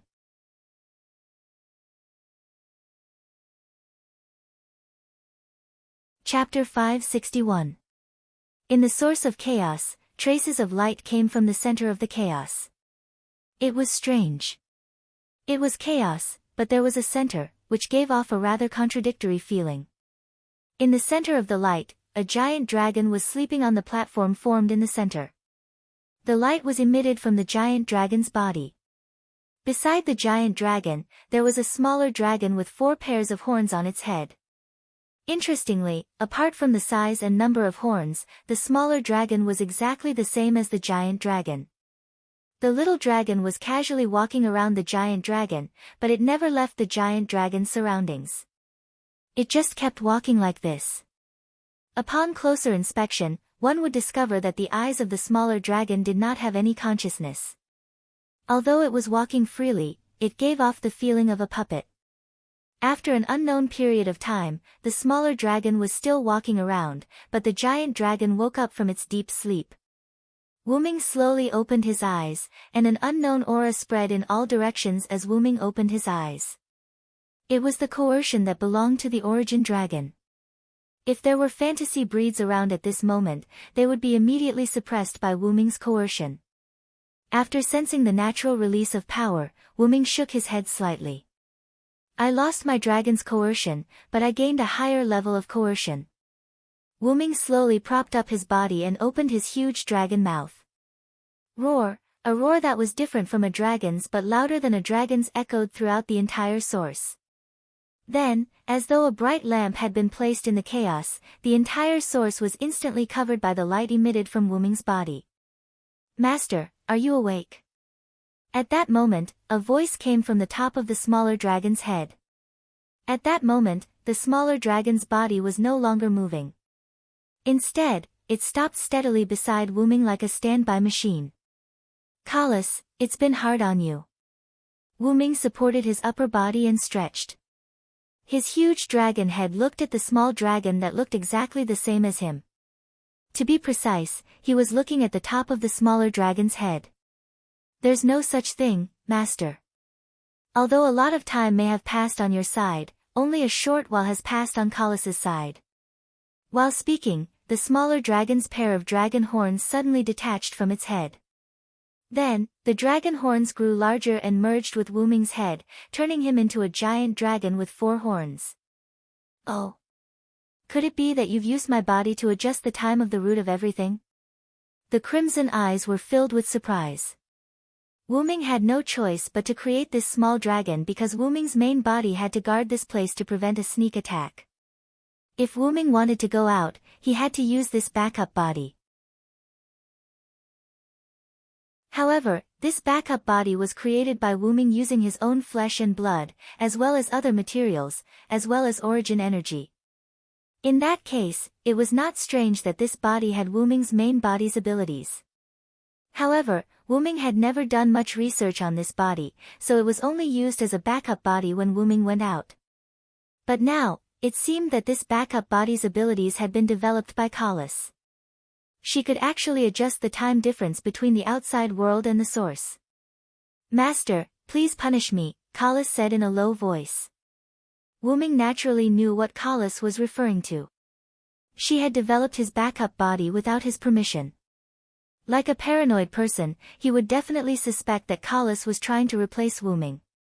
After all, apart from combat strength and adaptability to time and space, Wuming's backup body was no different from Wuming's main body. In other words, it was not impossible for Kalas to use Wuming's backup body to betray Wuming. However, Wuming did not think so. Putting aside the fact that Kalas was destined to be unable to rebel against him, Wuming believed that Kalas would not betray him. Time had proven that the bond between Wuming and Kalas was unbreakable. Although Kalis was a magic costume, Wuming did not treat her as a magic costume. Instead, he treated her as a friend, partner, or subordinate. In short, she was someone he could trust. Why would I punish you, Kalis? I can't thank you enough. Wuming shook his head. Xiao En is stubborn. If I don't take the initiative to talk to her, she will treat herself as a weapon. As for you, you often take the initiative to talk to me. You even protect me when I use my servant's body to go out. Why would I punish someone like you? Wuming extended his dragon claw and touched Kalis. You're too kind, master. This is what I should do. Dragon Horn said softly. However, he felt that Kalis was enjoying it. After hearing Wuming's words, the chain seemed to be dissatisfied with Wuming's words. It resisted slightly and gently knocked on Wuming's body. However, to Wuming, it was simply acting coquettishly. After comforting Enkidu, Wuming continued. Besides, you helped me develop this body's ability. I can't be happier. Why would I punish you? If this body could be like Wuming, then it could replace Wuming to guard the house, and Wuming's body could go out. Who doesn't want to use their original body? Who wants to use a fake body every day? Then, the next time I go out with my original body, Kalis will come with me. Wuming suddenly said. Thank you, master. Although Kalis was a magic costume, she also had her own thoughts. She could see that Wuming wanted to make up for the loneliness in her heart. After all, you are not my slave. Don't talk about letting you stay here every day. If it were me, I would be bored to death. Wuming's dragon face showed a helpless expression. Wuming believed that Kalis was too lonely. That was why she worked so hard to develop this body, which diverged the time between the origin and the outside world. This way, she would be able to see Wuming soon and wouldn't have to wait for a long time. Although Wuming didn't think it would be a long time. After all, Wuming only spent a few days or so to go out of the singularity with the body of a servant. However, for Kalis, even if she didn't see Wuming for a day, she would still be lonely. She was a sentient tool that was determined to have a master when she was just born. After she gained the master's favor and decided to serve the master forever, she realized that the master would leave her side every few days. Even if she had a lot of knowledge and experience, after losing the master that she could rely on, Kalis, who was actually less than a year old, couldn't accept it. Even if it was just for a short period of time. With that thought in mind, Kalis successfully controlled Wuming's spare body and developed the ability to control the internal of the origin. Simply put, it turned from an ordinary robot in the lab into a central controller. Then, let me test the performance of this body. Saying so, Wuming put his claws on the spare body that was smaller than his original body. In an instant, the spare body's eyes emitted a bright light, making people feel as if they had been turned on.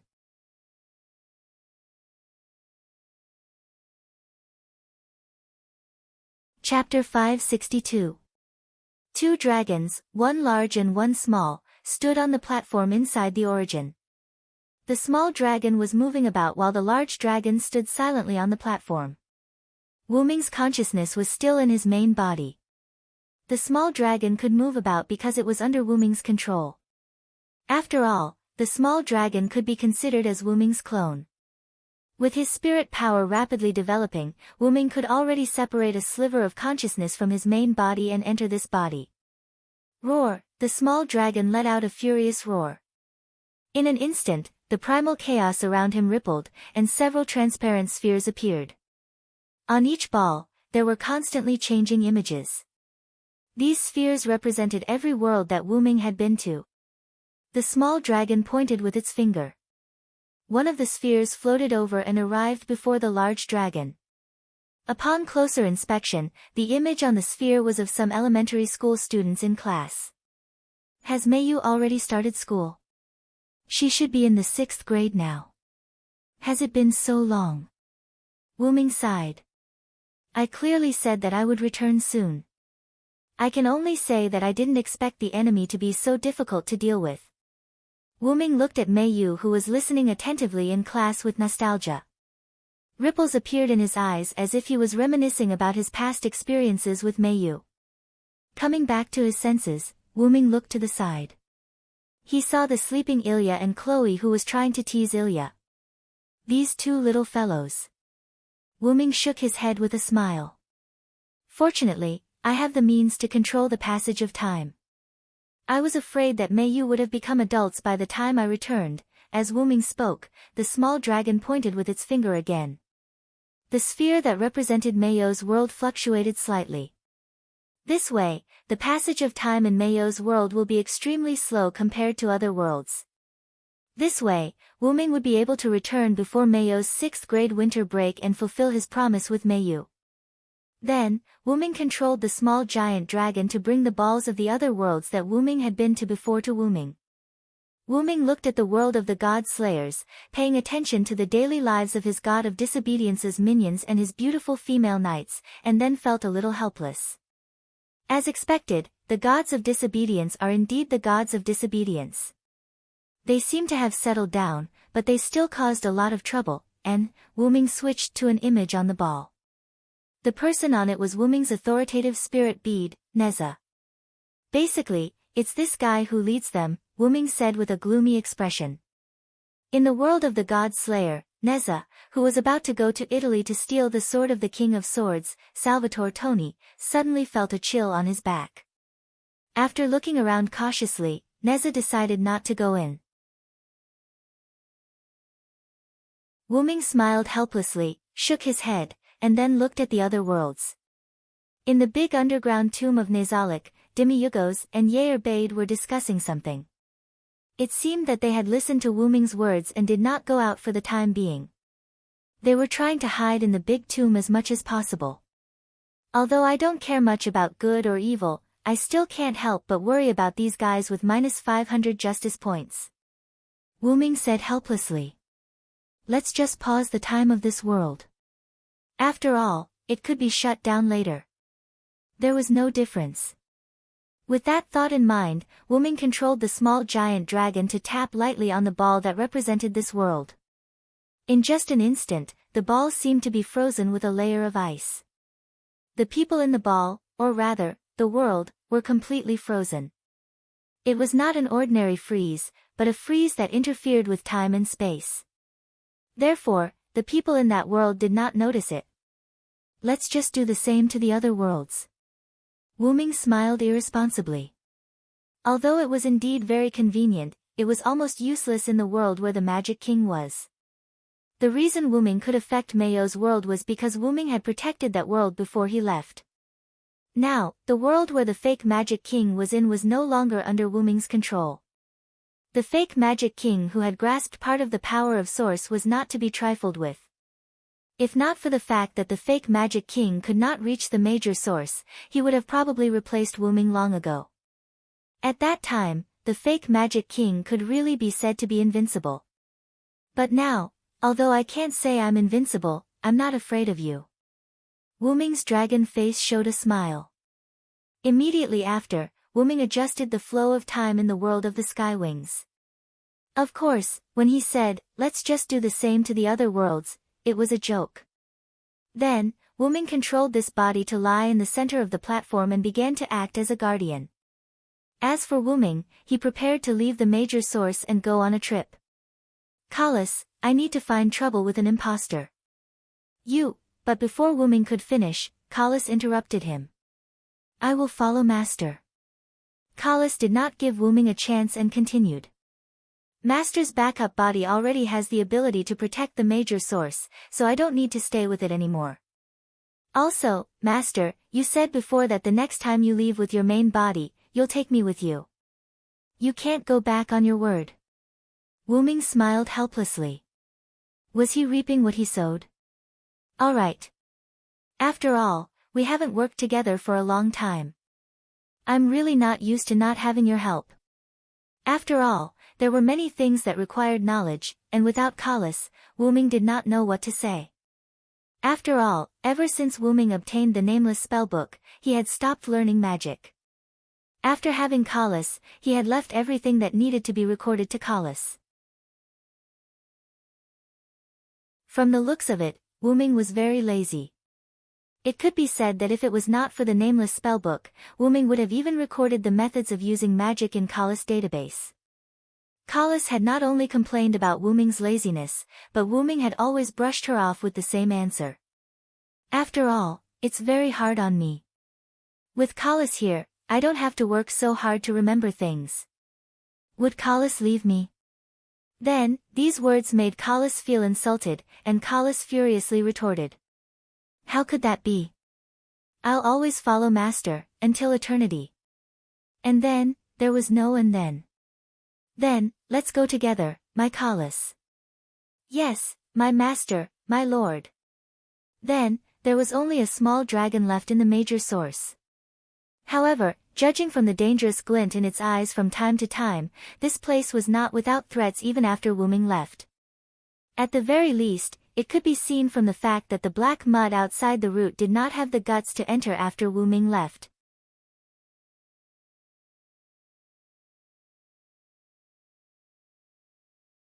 Chapter 563.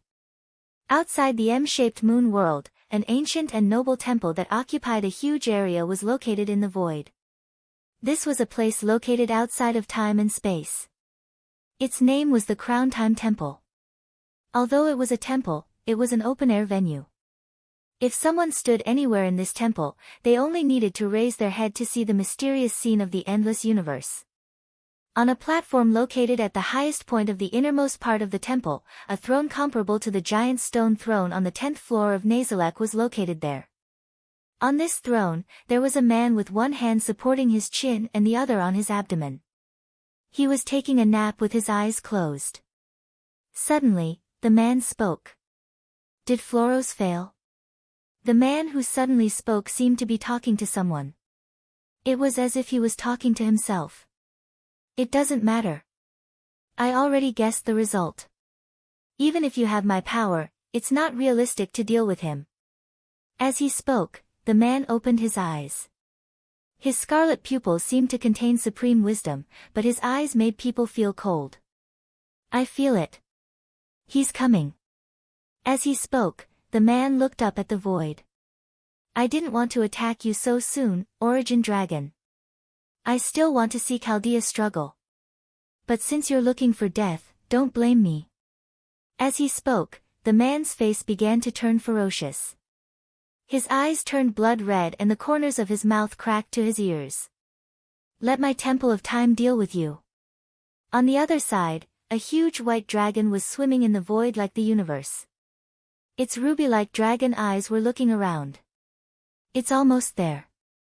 Now, even without the black mud imprint, I can feel that incomparably hostile power.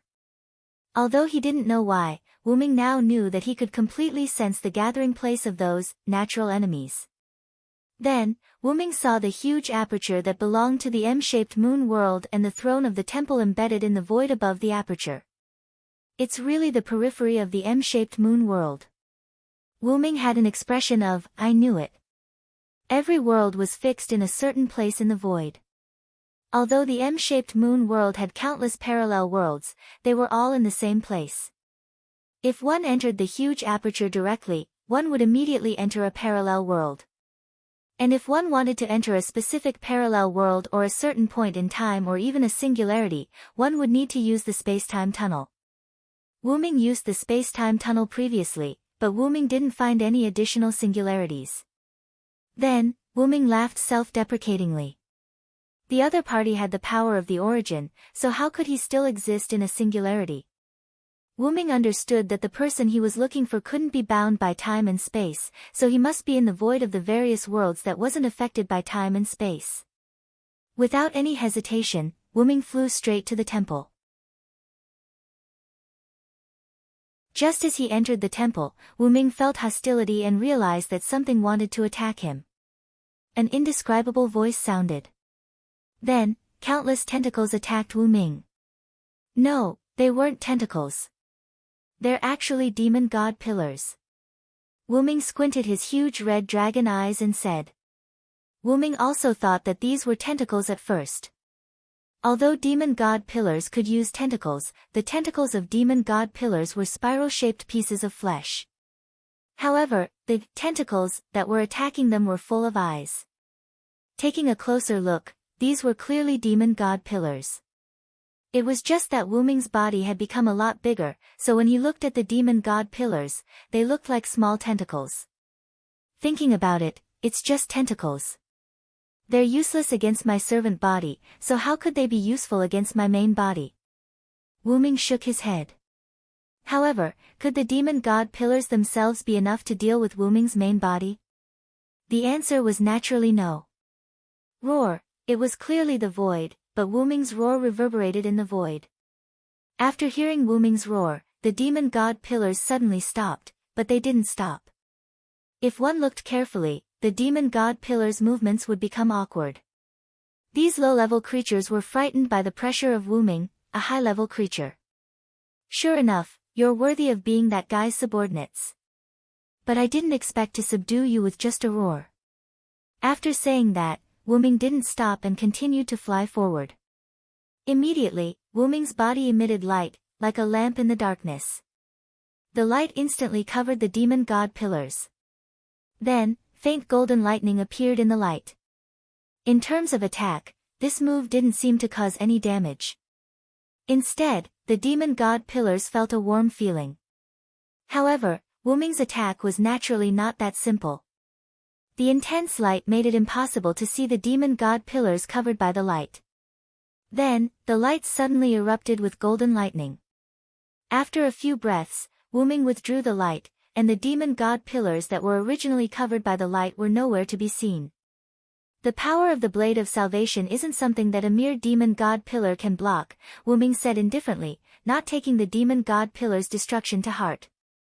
Then, Wu Ming continued to fly to the platform of the temple where the throne was located. As for the other demon god pillars, it was unknown whether they were afraid or under someone's orders. In short, they didn't touch Wu Ming anymore. Or rather, they didn't seek their own deaths. Wu Ming flew to the platform that was so wide that it was unseemly, and slowly descended. Dragon of Origin, have you come? Are you ready to accept your death? The man from before was still sitting on his throne with one hand supporting his chin, emitting the aura of a king. His originally ferocious face had now returned to a harmless look. After all, I don't think it's appropriate to leave you behind the scenes. As expected, it's better to get rid of you now. Wu Ming said casually, as if getting rid of the man on the throne was like squashing an ant. You don't have to talk nonsense with me. Dragon of Origin, if you've grown up, I might be afraid. But the current you isn't enough for me to take you seriously. The man's words were filled with arrogance. Although Wu Ming was very displeased, it made Wu Ming smile inside. No matter when, arrogance was a great taboo. Facing the arrogant man, Wu Ming thought he had already won half the battle. Speaking of which, I thought you were at a singularity. I didn't expect you to be in the void outside the world. Wu Ming didn't continue the topic from before, and instead talked about this place. Originally, Wu Ming thought that the other party's base was also a singularity. After all, it was burned on Earth, and the temple that had no foothold could only create a singularity to be independent. As mentioned before, Wu Ming thought so and entered the space-time tunnel. In the end, he didn't find a singularity. Therefore, Wu Ming directly came to the void. Relying on the Dragon of Origin's natural characteristic of flying freely in the void, Wu Ming came to the vicinity of the M-shaped moon. In the end, Wu Ming really did find it.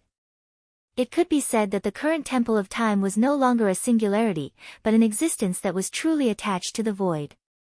If it was allowed to develop, it might even become an independent world. That was indeed the case. But one day, the black mud accidentally came to my temple. The man didn't mind Wu Ming changing the topic. Instead, he enthusiastically answered Wu Ming's question. Although Wu Ming already knew.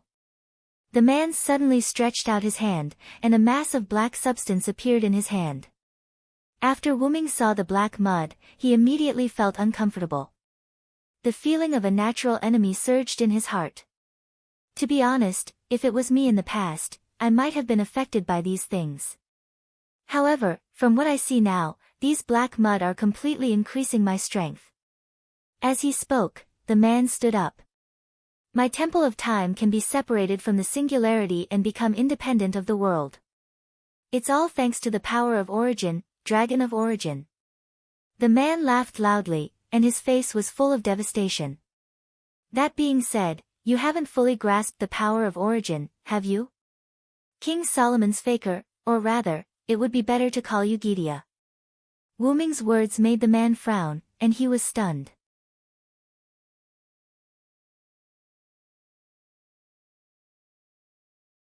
Chapter 564.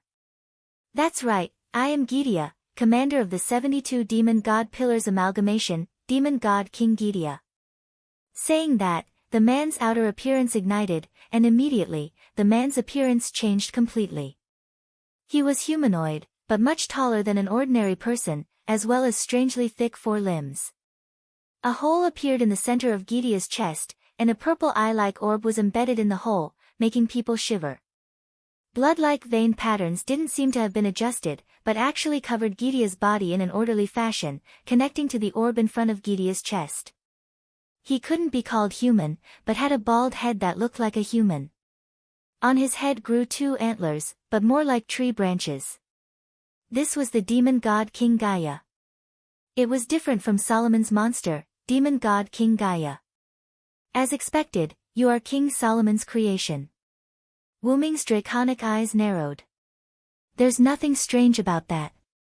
Although I'm Solomon's creation, after King Solomon's death, there's nothing strange about me occupying Solomon's body. It could be said that the 72 demon god pillars came from Solomon's magic grimoire Raymond Gayton, also known as Gideon. And after King Solomon's death, the name of the collective that was formed in King Solomon's body was very easy to guess. It was Gaia. The awakened Gideon could be said to be Solomon.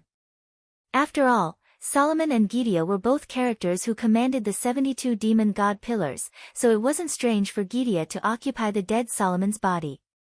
But you really surprised me, Origin Dragon. Demon god King Gideon raised his head, looking at Wu Ming's draconic head. Even the taller Gideon wasn't as large as Wu Ming's original body. Wu Ming was still looking down on Gideon. Then, are you surprised that I know you haven't completely grasped your origin, power, or are you surprised that I know your identity? Wu Ming said with incomparable calmness. He was not frightened by Gaia's appearance that was neither human nor ghost at all. After all, he had seen too many dirty things and had gotten used to it. I have both, Gaia smiled and continued. Indeed. Although I've obtained the power of the black origin soil and used it to move my temple from the singularity to the void, that's all there is to it. In fact, I'm worse than you described. I don't actually control the power of the black origin soil at all, and I'm only relying on the byproduct of controlling the black origin soil. As if he had embarrassed himself, Gideon put the black origin soil back into his body. To be able to guess that I haven't fully grasped the power of origin, it's probably because I've never invaded another world. In response to Gideon's words, Wu Ming nodded. That's right. After all, I'm in the real origin, which is connected to other worlds. I can still do a simple check on your situation, Wu Ming said calmly. As mentioned before, the origin was like a control panel, and Wu Ming was the key to the control panel. Wu Ming, who had gradually grown by absorbing the power of the origin from the origin, gradually unlocked the power of the control panel. For example, he could use the time of the worlds that Wu Ming had visited as well as a simple check on Gideon's situation. However, that was all there was to it. The current Wu Ming didn't have the power to destroy a world with a flick of his finger. Otherwise, Gideon wouldn't have looked down on Wu Ming so much. After all, if Wu Ming had that kind of power, Wu Ming would have eliminated Gideon, who stole the power of origin. If Wu Ming wanted to possess that kind of power, he would have to grow into an adult to obtain that kind of power. Gideon knew a bit about the origin dragon through the origin black mud, so Gideon wasn't worried about Wu Ming doing anything to him.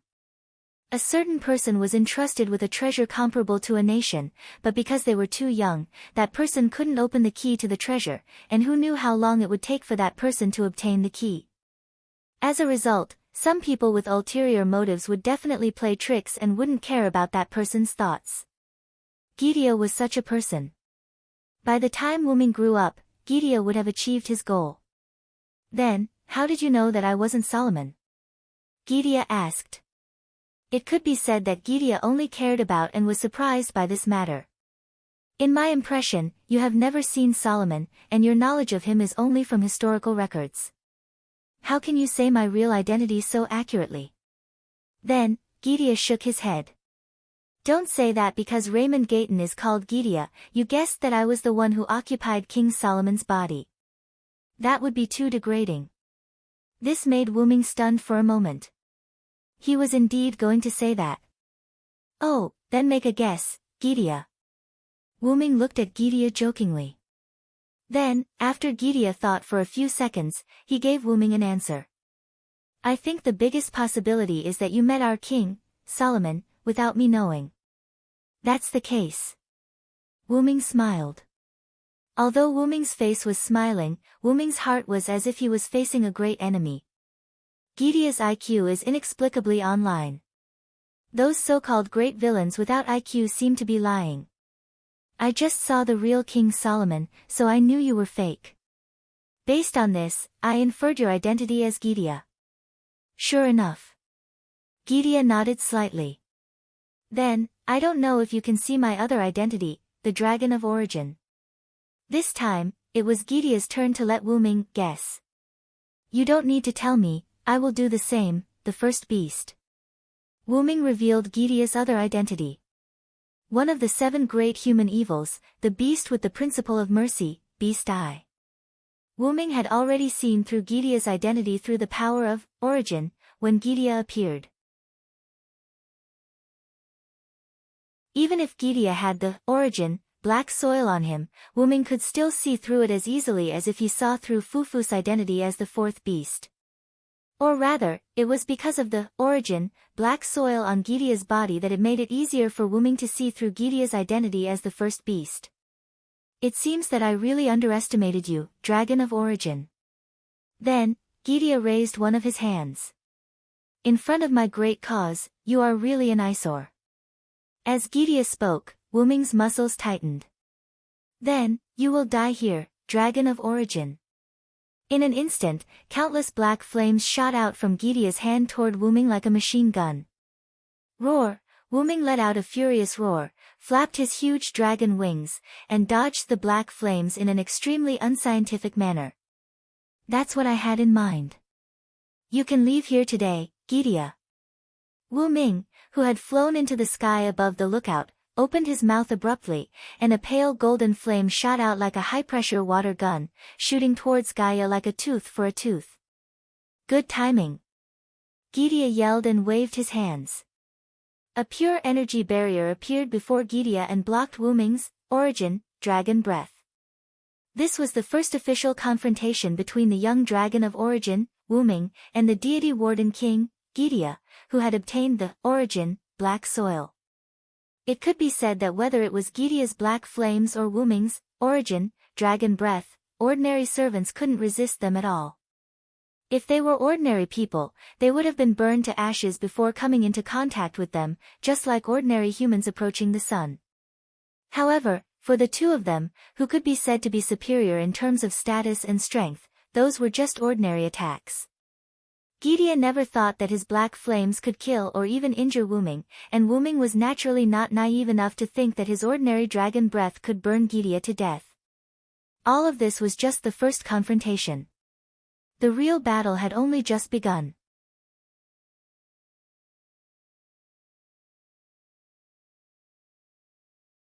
Chapter 565. Boom! Like a nuclear explosion, a loud sound reverberated through the entire temple. Thick smoke rose from the depths of the temple. The 72 demon god pillars appeared in various parts of the large temple, all of them staring at the depths of the temple. Swish! A white, holy figure suddenly flew out from the depths of the temple. Even with the countless eyes of the demon god pillars, they were unable to see this figure clearly. They could only hear the sound of something breaking through the air. Then, following closely behind the white figure, a black figure suddenly rushed out. This time, the demon god pillars saw clearly that it was their king, the leader of the 72 demon god pillars, the demon god King Gidia. Then, there was no need to guess who the white figure was. It was definitely the dragon of origin that dared to boldly fly into the depths of the temple to look for trouble with their king. In the eyes of the demon god pillars, the dragon of origin was being beaten back by their king, and was even being exterminated by their king. As a result, the demon god pillars began to dance wildly. Their huge tentacles constantly swayed as they rejoiced at the strength of their king. However, Gidia didn't pay attention to the situation of the demon god pillars. Instead, he focused on dealing with Wu Ming. Even though Gidia was chasing after Wu Ming, it was actually just Wu Ming deliberately shifting the battlefield. It wasn't that Gidia couldn't catch up to Wu Ming, but that he also wanted to shift the battlefield. If the demon god pillars entered the depths of the temple where Gidia was, they would discover that the depths of the temple had already been destroyed beyond recognition. As a formation similar to a battlefield, the Temple of Time could assist Gidia in dealing with the enemy. Moreover, because it was King Solomon's second precious artifact, it could be said to be relatively sturdy. There was basically no need to worry about it being destroyed. It could completely act as a battlefield. However, if the enemy was Wu Ming, it wouldn't work at all. As mentioned earlier, Gidia, who had obtained the black soil of origin, wasn't afraid of Wu Ming at all. However, before obtaining the black soil of origin, Gidia was still rather fearful of Wu Ming. The reason why the dragon of origin was called the dragon of origin was because it was born from the origin.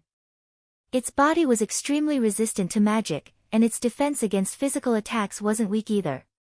This allowed the origin dragon to deal with its enemies with brute force. The Temple of Time was dragged out by Gidia through the black origin mud from the void where the singularity was formed. It was not strengthened because Gidia simply used the black origin mud to enhance his own strength. The Time Shrine itself was an A-grade relic. It was a relic of its own. It could be said that even Gilgamesh's parochial sword could destroy this noble artifact, so could it support Wu Ming and Gaia's battle here? Naturally, the answer was no. Moreover, Gidia wouldn't be so arrogant as to divert his attention to protect his noble artifact in the face of an origin dragon.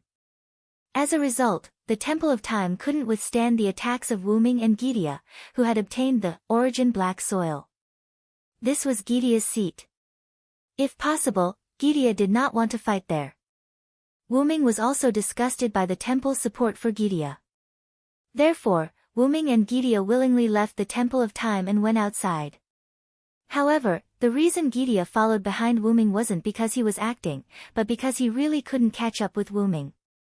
The black origin mud attached to Gidia and increased Gidia's various attributes. Even Gidia's D-grade agility was upgraded to A-grade. However, Wu Ming had 12 clones. As soon as the phoenix form was activated, the ability to be related to time directly prevented Gidia from catching up with Wu Ming. If one were to look at the data, Wu Ming, who had been in the origin dragon for a long time and absorbed a large amount of origin dragon's power, all of his attributes were EX, which meant that he was unpredictable. However, Wu Ming didn't think that he could shake off Gidia by relying on his speed alone, so Wu Ming chose to use the phoenix form. Wu Ming was very strong, but in the face of the black soil, which was his natural enemy, Wu Ming still felt that he was weak. Especially when the enemy was a monster like Gidia, who had obtained the origin black soil. Even if Wu Ming dared to fight Gidia head-on, he was still very cautious.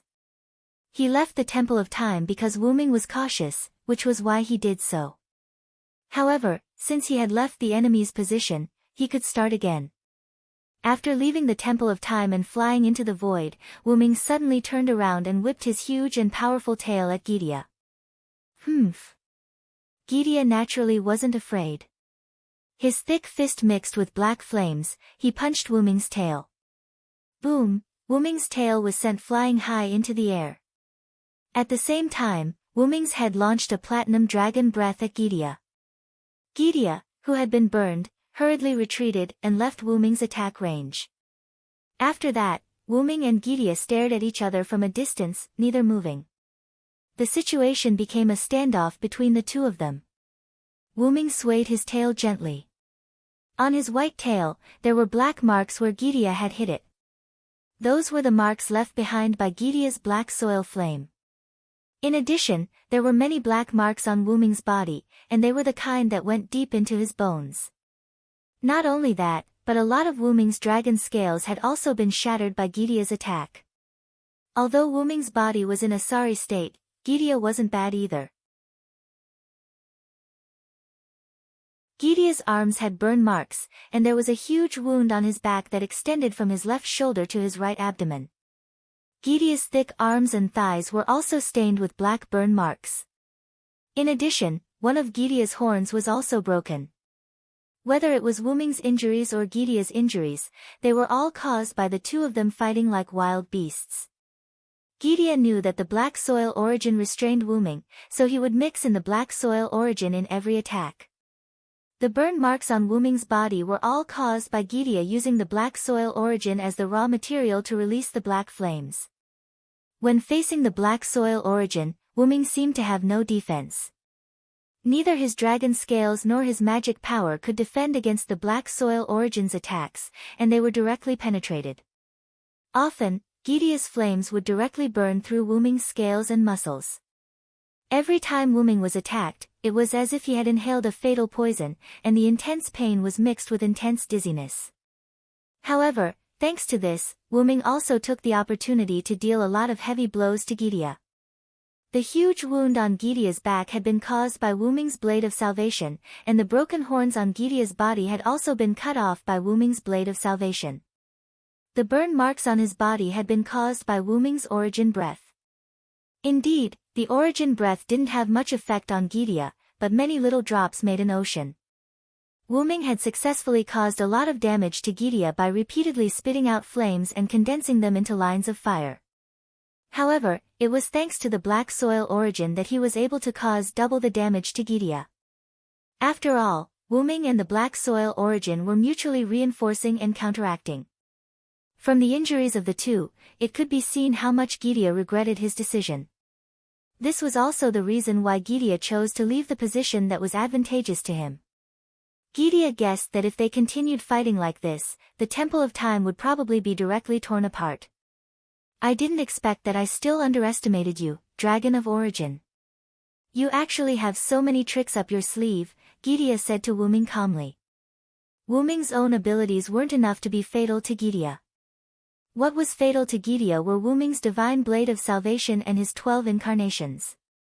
Whether it was Wuming's own abilities or the origin breath, Gidia wasn't afraid of them at all. Indeed, they wouldn't have any effect on Gidia. However, if it was the divine blade of salvation that was originally very strong and had been evolved by the origin after being obtained by Wuming, as well as the 12 incarnations that came from the fusion of the two gods' 12 attributes, Gidia would have to be more vigilant. Why do you think I dared to cause trouble for you? Even if you've obtained the black soil origin, you're too arrogant, Gidia. With that, Wuming directly roared, and a fireball appeared from Wuming's mouth. It was Wuming's sun incarnation. Immediately afterward, the fireball became so huge that it was large enough to cover Gidia. Then, Wuming suddenly pushed the fireball at Gidia at an extremely fast speed. Don't think that you can defeat me just because you have some tricks, Dragon of Origin. After saying that, Gidia spread open his arms, and in an instant, a large light will appeared behind him. The large light will gathered power in an instant, and then a purple-black beam of light blasted at Wuming. Boom, the battle was still ongoing.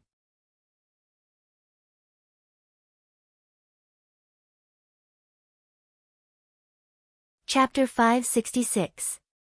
Inside the Root of Origin, Wuming's backup machine, which was lying on the platform and taking a nap, suddenly woke up.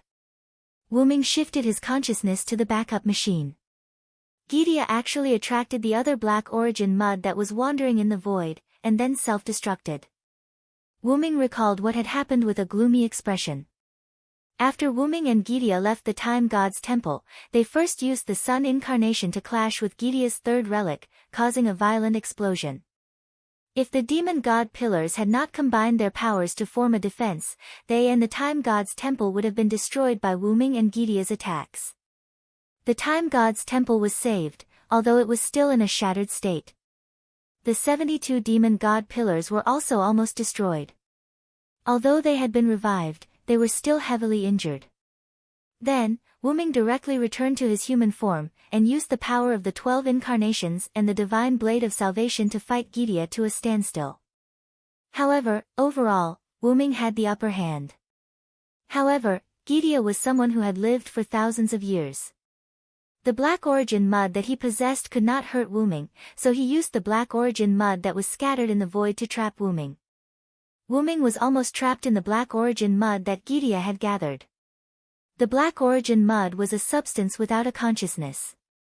It was also because of this that Wuming was not afraid of the black origin mud. Wuming was most afraid of people using the black origin mud against him. The black origin mud was like a gun.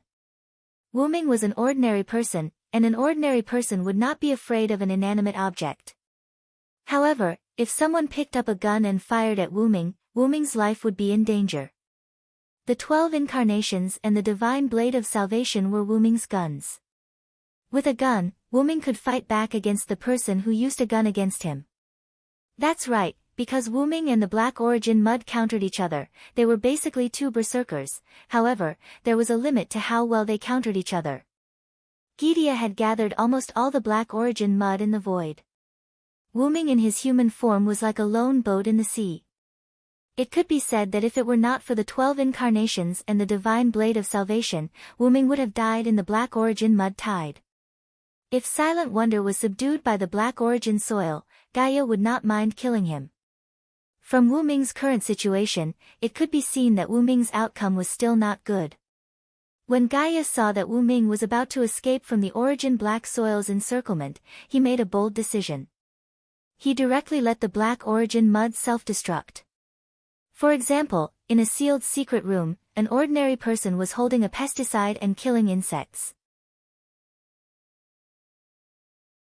However, because he really couldn't touch the insects, he directly tore apart the pesticide sprayer violently and sprayed the pesticide everywhere in the secret room. In this way, the insects were finished. But it should be known that pesticides were also harmful to the human body. Kill 1,000 enemies, but lose 800 of your own. Wuming's body disappeared in the explosion of the black origin mud, and Gidia was also injured by the self-destruction of the black origin mud. Wuming could guess what Gidia was thinking. The current Wuming was quite difficult to deal with. After letting him go, there was no guarantee that Wuming would not become stronger again. It could only be said that Gidia was worthy of his reputation. He didn't even think about it, or it could be said that he directly detonated the black origin mud after careful consideration. As a result, Wuming's body disappeared, Gidia was injured, and the black origin mud was almost completely destroyed. Wuming, who had temporarily transferred his consciousness, knew that his body didn't die, but was injured more severely than Gidia, and had been blasted to some unknown world. For example, could you imagine someone detonating the earth to kill an ordinary person? It could be said that if Wuming hadn't been soaking in the black origin for a long time to absorb its power to evolve, he would probably have died. No, it should be said that even Wuming would have died in such a situation when he was fighting Artesius. It seems that the black origin is really a hotbed for me. Wuming was a little regretful. He should have soaked in the black origin for a while before looking for Gidia. At the very least, he wouldn't have been forced to transfer his consciousness because of the black origin mud's explosion. Wuming had transferred his consciousness because the black origin mud's self-destruction didn't just target his body, but also his mind. Physical damage could be recovered, but if his mind collapsed, it would basically be over. Fortunately, Gidia helped me solve part of the problem. Gidia had gathered almost all of the black origin mud in the void of various worlds and detonated them. It could be said that Wuming no longer had to worry about the black origin mud in the void. However, the black origin mud didn't only exist in the void. According to Wu Ming's experience, Wu Ming already knew that a lot of black origin mud had entered various worlds. Moreover, there was no guarantee that Gideon wouldn't mass-produce the black origin mud himself. Wu Ming guessed that the reason the black origin mud was endless was because of its asexual reproduction ability. Wu Ming didn't believe that such a large amount of black origin mud really came from the black origin. The most important evidence was the image Wu Ming saw when he came into contact with the black origin mud mark. The amount of black origin mud that left the black origin mud from the black origin wasn't as much as what Gideon had detonated. The black origin mud only appeared after Wu Ming was sent away from the black origin. And Wu Ming knew his own situation. He didn't stay in the black origin world for long before he was sent to another world to grow. What a headache. Wu Ming reached out his dragon claw and rubbed his head. This was great.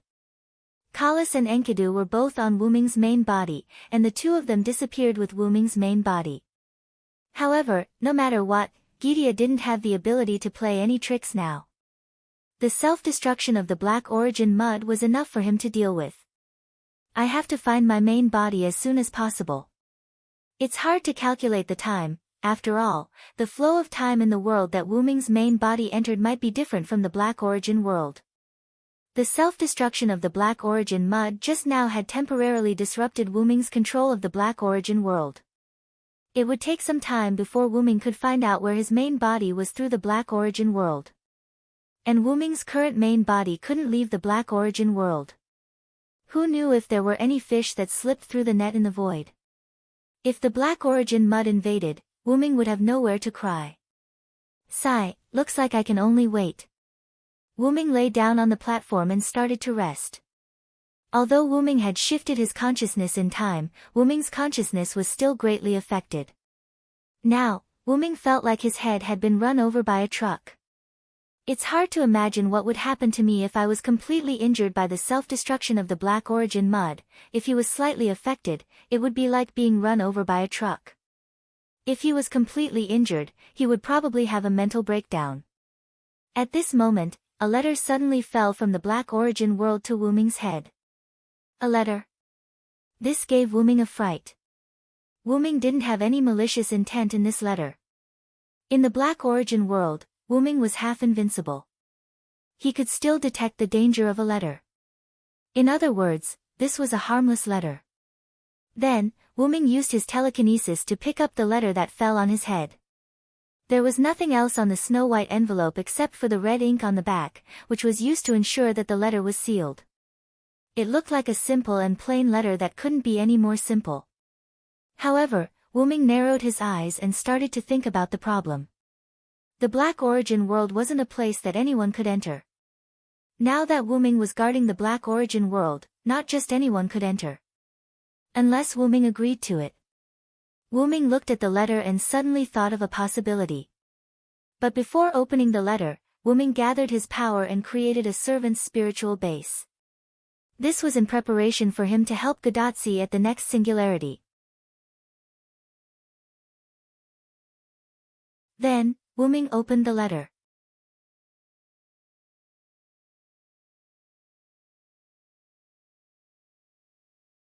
Chapter 567. Above a large lake near the outer gate of Eastern District 2105380 in the box court world. All of a sudden, 4 figures, 2 men and 2 women, appeared 10,000 meters above the ground.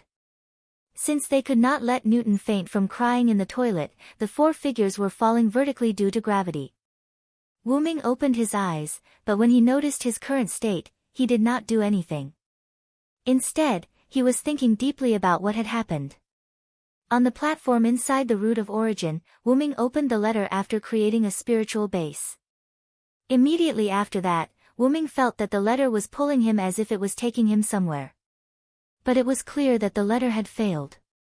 Even if it was a backup body, the body was made from the flesh of the root of origin dragon. How could a mere letter move Wu Ming? Moreover, this was inside the root of origin. The half-invincible Wu Ming could not be pulled away no matter how one thought about it. However, Wu Ming had a hunch. This letter is definitely a signal sent by my real body. With that in mind, Wu Ming decided to take a look at the world that the letter wanted to pull him into.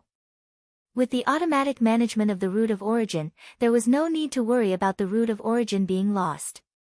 However, it also meant that Wu Ming's backup body could not go.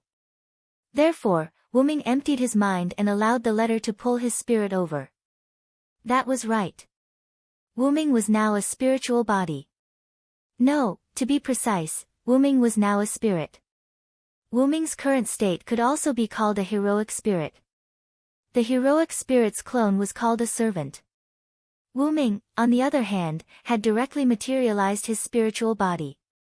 Instead of weakening the clone, he had retained the full strength of his real body. The only difference from his real body was that Wu Ming could not transform into the root of origin dragon's gigantic dragon form. Moreover, everything about Wu Ming was a magical projection without a physical body. Whether it was his tools or relics, they were all illusory. However, those tools and relics could not be used. Therefore, at this moment, Wu Ming's spiritual body could be called a heroic spirit state. Then, Wu Ming's heroic spirit state opened his eyes and appeared 10,000 meters high in the sky of this world. In short, he had arrived in an unknown world. Although Wu Ming had sorted it out in his mind, Wu Ming's doubts grew.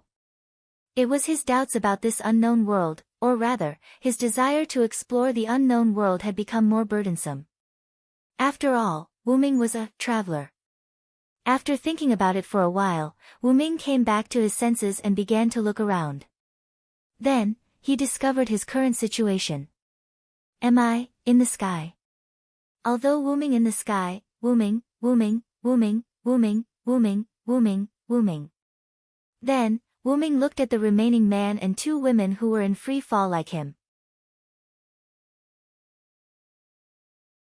The four of them were in a state of four different forms of free fall.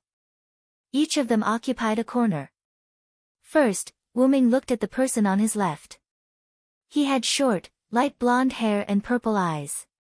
He was wearing a pair of headphones that looked more like headbands than listening to music. He was dressed in a dark blue high school uniform and looked like a delinquent. He had an unruly and surprised smile on his face. Wu Ming understood his smile. It was the excitement and joy of encountering an extraordinary phenomenon after losing all passion for ordinary phenomena. He looks like a problem child. Wu Ming commented in his mind. Then, Wu Ming looked at the person on his right. It was a young lady with the temperament of a rich lady. Her beautiful face was frowning slightly. She had black waist-length hair and flat bangs on her forehead. The ends of her long hair on both sides of her forehead were tied into braids. Two red bows were tied on both sides of her head. She wore a pure white uniform with a yellow tie and a conservative dark blue traditional dress that reached her calves. This was also a problem child, and it was a problem child in the feudal and conservative style of a rich lady. Wu Ming commented. Finally, Wu Ming looked at the expressionless girl who was holding a cat with 3 different colors of fur. Beautiful short brown hair. She was not beautiful, but she had a delicate face like a doll. There was a silver hairpin on the side of her short hair, which added a bit of cuteness to the girl. He was wearing a white sleeveless top and orange shorts, and a sleeveless white trench coat with blue edges. Around his neck was a carving that looked like a pendant. On his feet, he was wearing knee-high socks and calf-high boots. This unique combination gave people a feeling that they were dazzling, but there must be a demonic sense of evil under that face. Simply put, this was also a problem child. Wu Ming was quite troubled. Thinking about it carefully, although Wu Ming was not interested in causing trouble, Wu Ming himself was also half a problem child. I feel like I'm in trouble, Wu Ming said lightly. Then, to relax, Wu Ming looked at the scenery in the distance. As a ghost that was doing a vertical descent from a height of 10,000 meters, Wu Ming thought that the scenery here was quite good. Just kidding, in the distance, Wu Ming saw areas covered by transparent semicircles. Countless areas that looked like greenhouse bases were closely adjacent to each other, and then extended into the distance that he could not see the end of.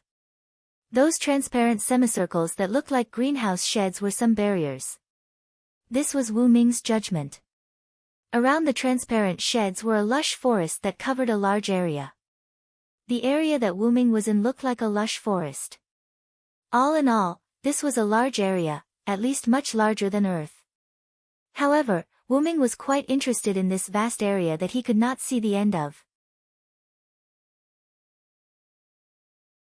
Even with Wu Ming's eyesight, he could not see the end, so one could imagine how big this world was. And the vastness of the world meant that there were many unknown pleasures. The reason why Wu Ming was a traveler was because of his desire to explore the unknown. However, this was not without its drawbacks. This meant that it would be very troublesome for Wu Ming to find his main body.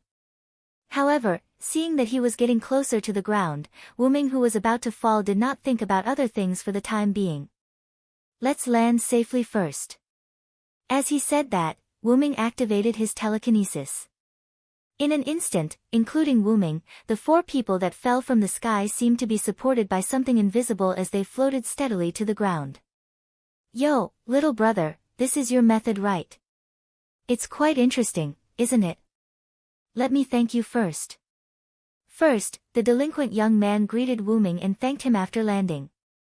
It's just a small trick using my telekinesis, it's not worth mentioning.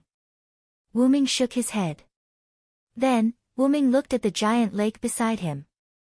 Moreover, even without me, you would only fall into this lake, at least your lives would not be in danger. But in the end, you still helped us, didn't you? The blonde young man smiled and waved his hand indifferently.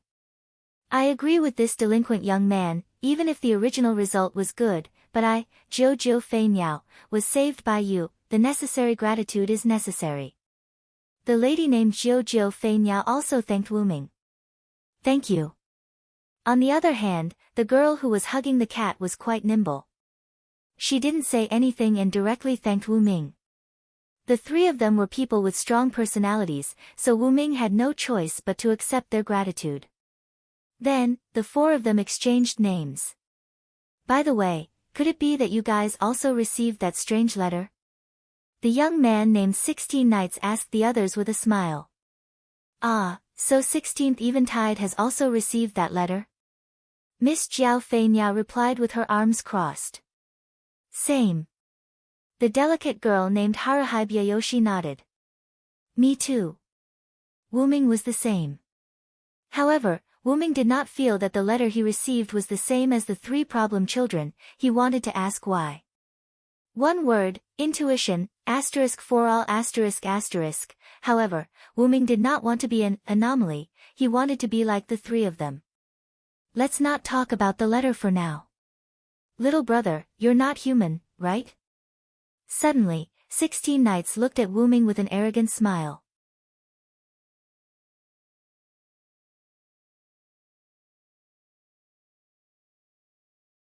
Chapter 568. This made Wu Ming frown. Could it be that this seemingly delinquent boy was actually hostile towards non-humans? Don't worry, it's just that your powerful aura is making my blood boil. Normal humans can't possibly make me think this way. Wu Ming then realized that 16 Nights, Zhou Yuki, and Haruhibu Ya were standing a little far away from him. Sorry, I feel a little uncomfortable being close to you. This was what Zhou Yuki said. I'm fine, it's just that Sanmao cat feels uncomfortable. This was what Haruhibu Yao said. Including 16 Nights, the 3 of them were slightly further away from Wu Ming because of the pressure from Wu Ming's powerful aura. Wu Ming had used his spiritual form twice. The first time was when he was pulled over by Wu Ming's semi-fixed barrier, and the second time was when Wu Ming took the initiative to use it. Although the physical body was different, Wu Ming's spiritual form was the same. Because Attila was the giant god, and because Wu Ming was unfamiliar with spiritual power and had never fought with Gidia before, Wu Ming didn't put too much pressure on Attila. This time, Wu Ming's current state could be said to be the first time Wu Ming used his spiritual form on his own. In addition, he had just fought with Gidia, so the pressure didn't lose its effect because Wu Ming was a spiritual form. I'm sorry. Wu Ming smiled bitterly and retracted his pressure. I just fought with a powerful enemy, so I didn't adjust. I'm really sorry. Facing Wuming's apology, the two problem children accepted it as a matter of course. I, Jo Yuki, forgive you. This time, we're even. Jo Yuki waved her hand. Ditto. Haruhibu Ya was still hugging the cat with a look of indifference. Only 16 Knights didn't care about Wuming's apology for unintentionally releasing his pressure. Instead, he was very interested in Wuming's pressure and the enemy that Wuming thought was powerful. Why, are you interested? Wuming looked at 16 Knights with interest. Of course, little brother, do you want to spar with me? Wuming was silent. It wasn't because someone he just met wanted to spar with him, although it was more or less. Wuming was slightly surprised. Falling from a height of 10,000 meters, he didn't seem to be frightened at all. He wasn't interested in Wuming's telekinesis either. He didn't panic even after coming to an unknown world. More importantly, these three boys and girls, they weren't affected by Wuming's. That was comparable to the world, or even a higher level of pressure. Wuming looked like an ordinary human, but the three boys and girls only subconsciously distanced themselves from Wuming. They didn't react to Wuming's pressure. Only distanced themselves from Wuming by a little. Only. It was obvious that these three seemingly ordinary humans were not ordinary at all and were not simple at all. Now, if someone suddenly told Wuming that they were the chosen ones, which was quite ridiculous, Wuming would believe it. Then, Wuming did something that would be considered a bully in the eyes of those who knew Wuming's abilities. Alright, let's spar. Let me see what's so special about you guys. Wuming thought.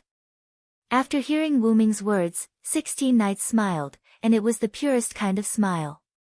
Seeing this smile, Wuming was sure that this seemingly ordinary human Wuming wasn't as ordinary as he looked on the surface. Then, just as 16 Knights was about to tell Wuming what was a normal brawl, exclusive to male high school students, a rabbit suddenly jumped out. Stop. Stop. Please don't fight. Black Rabbit will be very distressed. A blue-haired girl wearing a rabbit costume as a bunny girl suddenly jumped out from the bushes. She looked at Silent and 16 Knights who were about to start fighting with each other with a troubled expression. Cosplay. It's cosplay, right? Oh, this is really pleasing to the eye. The three problem children each expressed their opinions. However, Wuming didn't think that this girl who seemed to be cosplaying was cosplaying because he felt the power of God from this rabbit girl. After all, Wuming was half a god slayer. Although he didn't bring the body of a god slayer with him, thanks to his time as a half-god slayer, Wuming's understanding of gods and things related to gods was still quite sensitive. Black Rabbit is not a cosplay. Black Rabbit is the noble Moon Rabbit, a nobleman.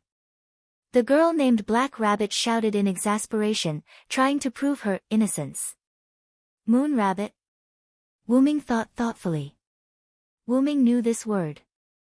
Back in the world of the god slayers, Wuming read a lot of books about mythology to deal with the various gods, although Wuming later found it troublesome and asked Kalas to save it in the database. Ahem, but Wuming still knew a lot of myths and legends, and the story of Moon Rabbit happened to be a myth that Wuming knew. According to legend, Moon Rabbit jumped into the fire and sacrificed herself in order to save an old man. Then, this action moved Sakura, and she was taken in by Sakura. In short, Moon Rabbit was a rabbit that lived by the principle of sacrifice and dedication. Black Rabbit should be the descendant of Moon Rabbit or something like that. But what was a nobleman? Wuming really didn't know about this. At this time, Haruhi Hibaku appeared behind Black Rabbit without anyone noticing. I'll catch it. Then, Haruhi Hibaku grabbed one of Black Rabbit's rabbit ears, and at the same time, he also added a voice for himself. Wah! You! What are you doing? Why are you grabbing Black Rabbit's rabbit ears? Black Rabbit looked as if her lifeline was grabbed. She nervously grabbed Haruhi Hibaku's hand that was grabbing Black Rabbit's rabbit ears with tears in her eyes. Because I want to know if you're cosplaying or not. Haruai Hibaku showed a smug expression, and then the hand that was grabbing Black Rabbit's ear pulled up slightly. Wah, please stop.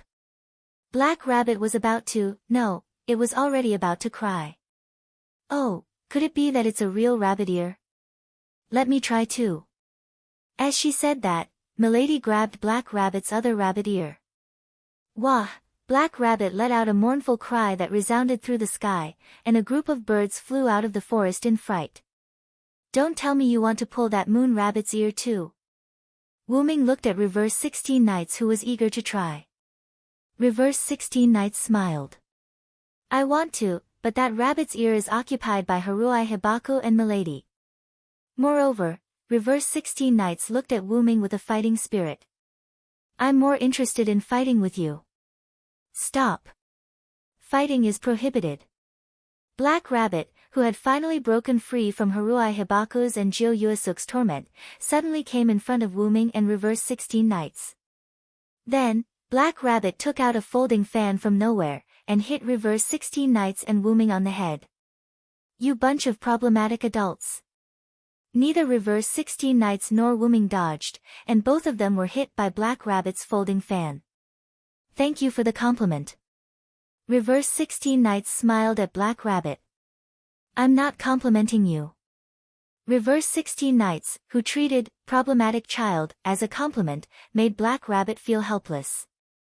However, Wu Ming felt that Reverse 16 Knights was deliberately teasing Black Rabbit. Speaking of which, I didn't do anything, so why did you hit me? Wu Ming subconsciously rubbed the spot on his head that Black Rabbit hit. Black Rabbit did not use any force, but Wu Ming was slightly unhappy that he was dragged into this.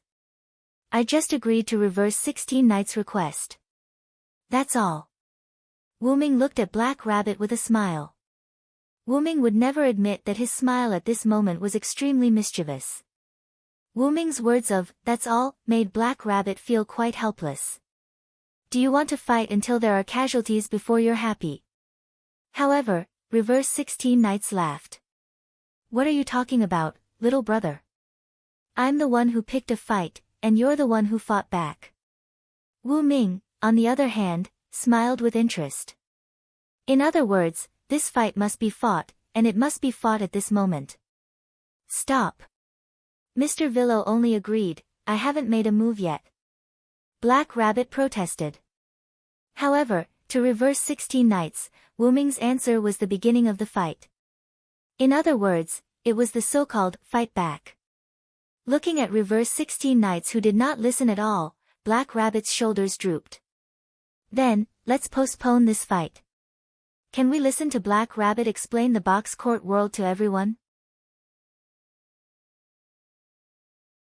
This sentence made Jiu Yuasuke and Haruhito Yayoi, who were ready to ambush Black Rabbit, Reverse 16 Knights whose eyes were already burning with desire, and Wu Ming who was paying attention to Black Rabbit all look at Black Rabbit.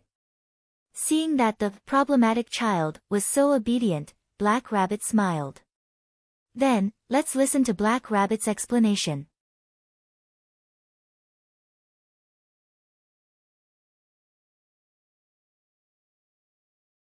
Chapter 569. Then, after the Black Rabbit walked around in circles, it began to explain this world called Box Court World. First of all, welcome to the Box World. Black Rabbit opened her hands and closed one of her eyes playfully. With a smile on her face, she spoke a very enthusiastic opening line to Wu Ming and the other three. It feels so perfunctory. Haruhito Hikari whispered to Jiu Yuasuke. Indeed. Jiu Yuasuke nodded respectfully. Hey! Black Rabbit instantly collapsed again. Just kidding. 2. Because Black Rabbit was teased, its ears drooped, and it looked like it couldn't take it anymore. Seeing that it was about time, 16 Knights waved his hand. Let's cut to the chase. What exactly is this Box Court World? 16 Knights asked rudely. Really, Mr. 16 Knights is so rude. Black Rabbit complained. However, Wu Ming's next words made Black Rabbit's tail tighten. Let's not talk about whether it's rude or not, the person who was eavesdropping over there was you. As he said that, Wu Ming pointed to a bush. You. What are you talking about, Mr. Villo? Black Rabbit was just passing by for some reason. Ahahaha. Wu Ming's unwavering gaze caused Black Rabbit to stop its awkward performance. Yes, I'm sorry, Black Rabbit shouldn't hide and eavesdrop, but that's all reasonable. However, Wu Ming directly interrupted Black Rabbit's words. Okay, I didn't want to blame you. If I guessed correctly, you should have a lot to do with us coming to this world. Wu Ming's words made Black Rabbit's body tremble, and its ears drooped again. Oh, little brother, you're starting to suspect this rabbit too. 16 Knights looked at Wu Ming with a typical delinquent smile on his face. There's no other way. Wu Ming spread his hands. When we were still some distance away from the ground, I released my mental power to explore the surroundings. Not to mention the area blocked by the barrier, within the area of thousands of square meters, there are no other humanoid creatures other than the four of us and the Black Rabbit. Over 1,000 square meters. Zhou Yuan Flying Bird was shocked by Wu Ming's spiritual perception. Not only Kyugu Asaka, but Black Rabbit and Haruai Biao were also shocked. Even Reverse 16 Knights, who had always been calm in the face of such a situation, was shaken.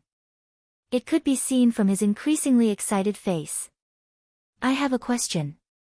Can a Villo's psychic power spread that far? Haruai Abe held the cat in one hand and raised his other hand. He looked quite cute. If I spread out in all directions with me as the center, the range can be much larger. If I only explore in one direction, Wu Ming closed his eyes and opened them a few seconds later to look at the local Black Rabbit. There's a spectacular waterfall in the easternmost area. There's also a snake there. If there's a chance, let's go check it out together. Could that be the world's end? Black Rabbit looked at Wu Ming in shock. The world's end? 3 good heavens. This made the 3 problem children excited. Although this is the closest place to the world's end, it's still tens of thousands of meters away. It seems that Mr. Villo has an extremely powerful gift. Then, Black Rabbit looked at Reverse 16 Knights and the other 2 problem children who were eager to go and quickly waved his hand. You must not go there. The Water God is there. The snake that Mr. Villo saw is Lord Water God. Now that you mention it, I want to go even more. Reverse 16 Knights' words almost made Black Rabbit cry again. Water God? Sounds like a god. If there's a chance, let's go check it out. Zhou Yuan Flying Bird did not want to go immediately. However, in Black Rabbit's opinion, it was dangerous for problem children to have such thoughts. Snake? I don't hate snakes. If possible, I would like to become friends with Lord Snake, Haruai Toshi said to the cat in his arms. However, this sentence sounded gentle, but in Black Rabbit's opinion, it was also quite dangerous. Problem children were all troublemakers. Speaking of which, that snake stared at me just now. Looks like I'll have to teach it a lesson. Wu Ming was purely having fun. Please take back your troublemaking thoughts. Black Rabbit felt that she could not do it anymore. Speaking of which, are you actually a wizard? Reverse 16 Knights looked at Wu Ming. Not really. Compared to a wizard, I prefer a warrior who uses his fists to his flesh, Wu Ming joked. Then, is the telekinesis from before also a type of spirit power? Zhou Yuan Flying Bird asked. That's right. As long as the spirit power is strong enough, it is not a problem to affect the real world. Wu Ming nodded. Then, Villo, can you use your telekinesis to make Black Rabbit stand upside down? Finally, Haruai Toshi asked the most dangerous question for Black Rabbit. Black Rabbit was stunned. Of course. As soon as Wu Ming finished speaking, Black Rabbit felt her body floating. No, she really floated. Then, Black Rabbit, who was 1 meter above the ground, was suddenly flipped over. Black Rabbit let out a sound that a girl should have, and tightly held onto her miniskirt. I'll grab it. Haruai Toshi and Zhou Yuan Flying Bird took the opportunity to grab the rabbit's naturally drooping ears. Please. Please stop, what's with this miniskirt? Does it defy gravity? Reverse 16 Knights looked at the miniskirt in confusion. Even though she was flipped upside down, she still did not fall due to gravity. I'm afraid it's a special piece of clothing, Wu-Ming said to Reverse 16 Knights. So that's how it is. This box is really amazing. 16 Knights clenched her fist and punched her other hand. Looking at Wu-Ming and 16th Knights who seemed to be studying something important, Black Rabbit was completely enraged. You bunch of problematic children. A minute later, the four people, including Wu-Ming, sat on a white cloth that Black Rabbit took out from a card. Black Rabbit, whose hair suddenly turned pink, knelt elegantly in front of the four people. According to Black Rabbit, her hair would only change color when her emotions changed drastically or when she was ready for battle. Needless to say, the reason why her hair changed color this time was because of Wu-Ming and the others. Then, Black Rabbit, who gradually calmed down, regained her blue hair and sighed helplessly. Really, how did Black Rabbit meet such a group of problematic adults? It must be said that Black Rabbit was indeed a descendant of the Moon Rabbit clan. But in terms of dedication and sacrifice, Wu-Ming felt that she was already qualified. Being teased by the people she just met, constantly grabbing her rabbit ears, and being turned upside down. It could be said that she almost lost her virginity. Anyone would be furious. Although Black Rabbit was also angry, she only pretended to be angry and then lectured Wu-Ming and the others. Wu-Ming simply knew that he could not make too much of a fuss, so he went along with Black Rabbit's idea. But as for the remaining three problematic children, Black Rabbit's hair can change color. Sigh, how interesting. Zhou Yuanfei looked at Black Rabbit's hair covetously. It is indeed interesting. Haruai Hiroyuki nodded and stroked his cat, as if he was considering whether his cat could change color. However, the cat did not give him face and shook its cat head in a very human-like manner. Stop, Black Rabbit. Don't play with Black Rabbit's hair anymore. Black Rabbit said helplessly. Black Rabbit's ears too. Seeing that the two wanted to say something, Black Rabbit quickly added. Tisk, X2, stop it, Black Rabbit, I heard you. Then, Black Rabbit's expression became teary again. Really, a group of problematic children, okay, it's about time to get to the main topic. Wu-Ming interrupted the farce. At this time, Black Rabbit realized that she was going to explain the matter of Hakata to the four people, but she was interrupted by Wu-Ming. In the end, it led to this series of events. In the end, if you think about it carefully, it's all the little brother's fault. 16 Knights looked at Wu-Ming, who did not mind the trouble, and looked at Wu-Ming with a mischievous smile. A lady will not cover for a criminal. Jiu Fei Niao flipped her hair and said calmly. However, her curved lips betrayed her. Yeah. Haruai Hiroyuki nodded fatally. Then, Black Rabbit looked like she was about to cry again. It's all Mr. Villo's fault.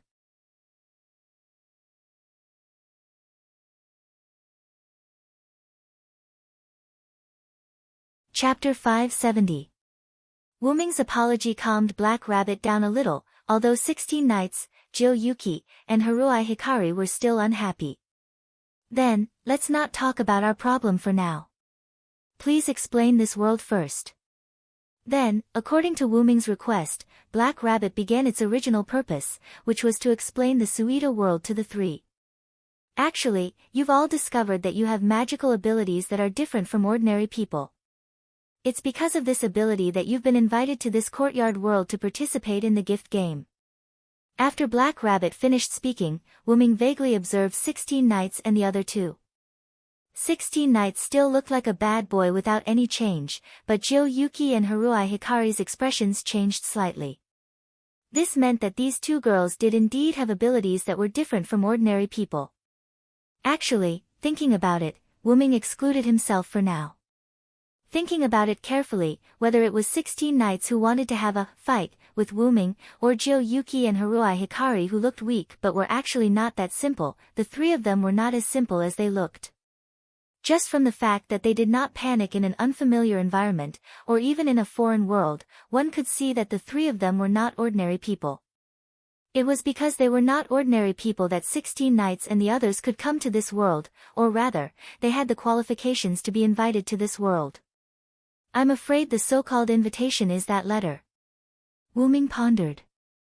Those abilities are basically abilities bestowed by the Asura gods, Buddhas, fairies, demons, and stars.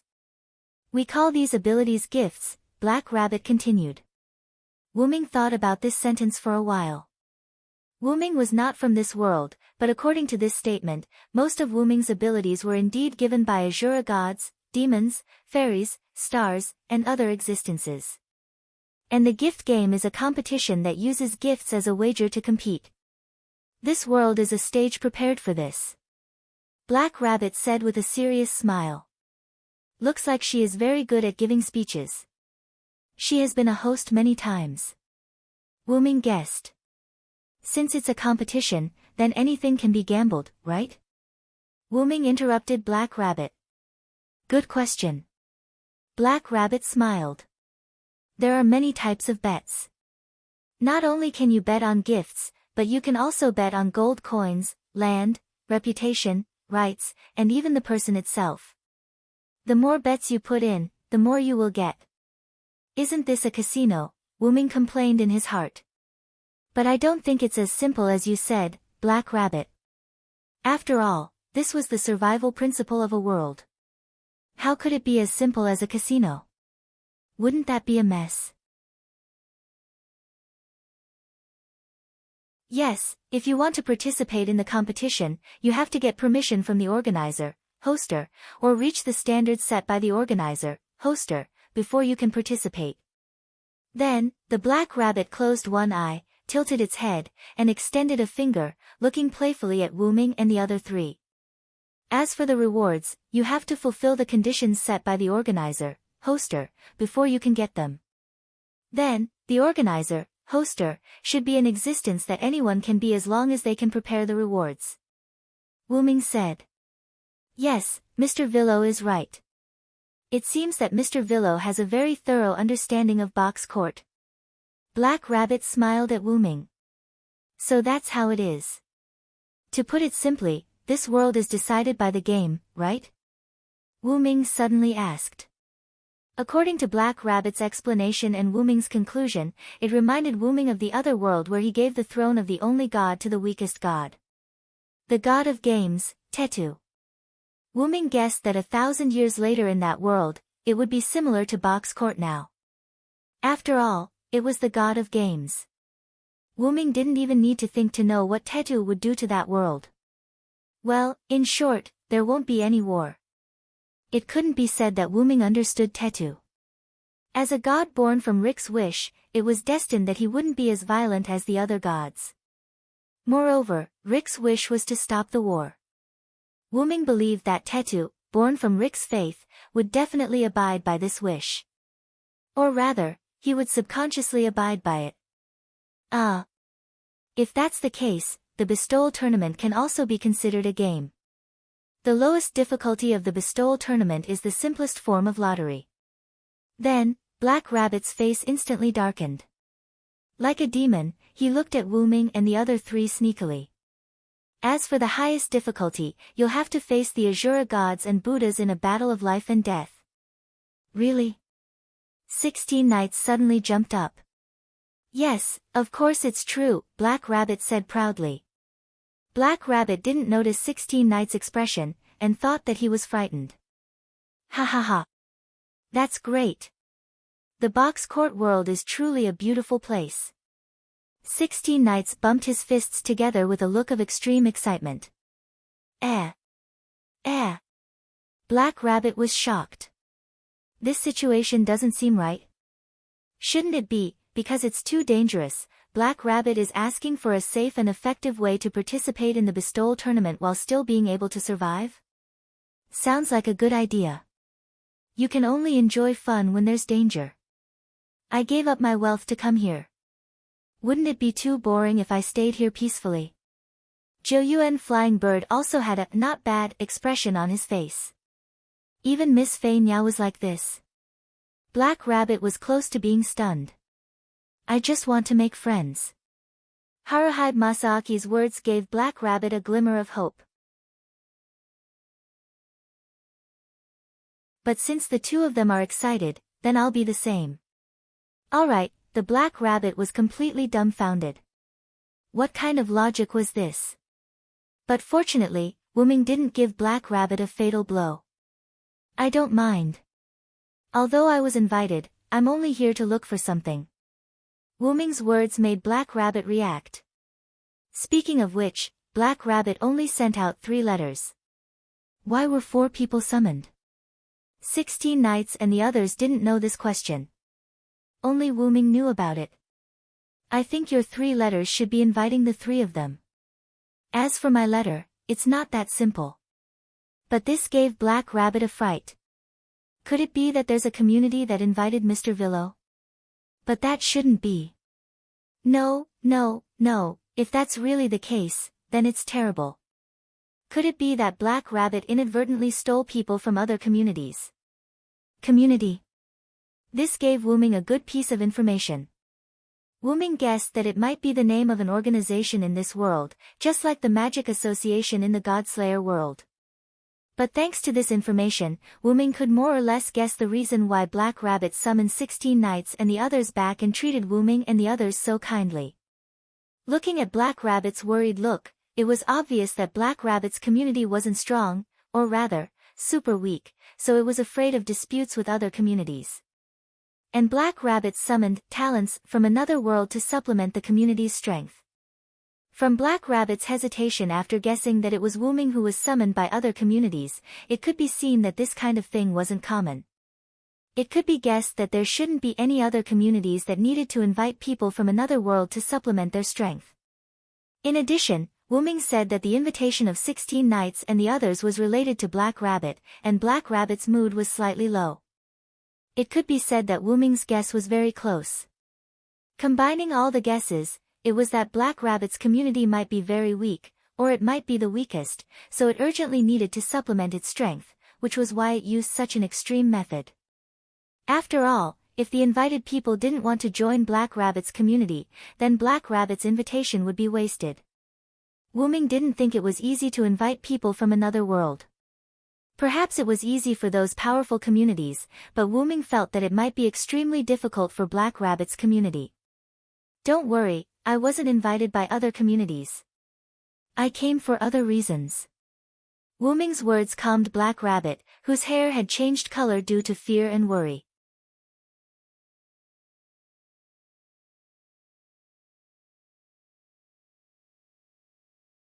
Chapter 571. Really? Black Rabbit breathed a sigh of relief and relaxed. Fortunately, Wuming was not invited by other communities, and Black Rabbit's worries were not unreasonable.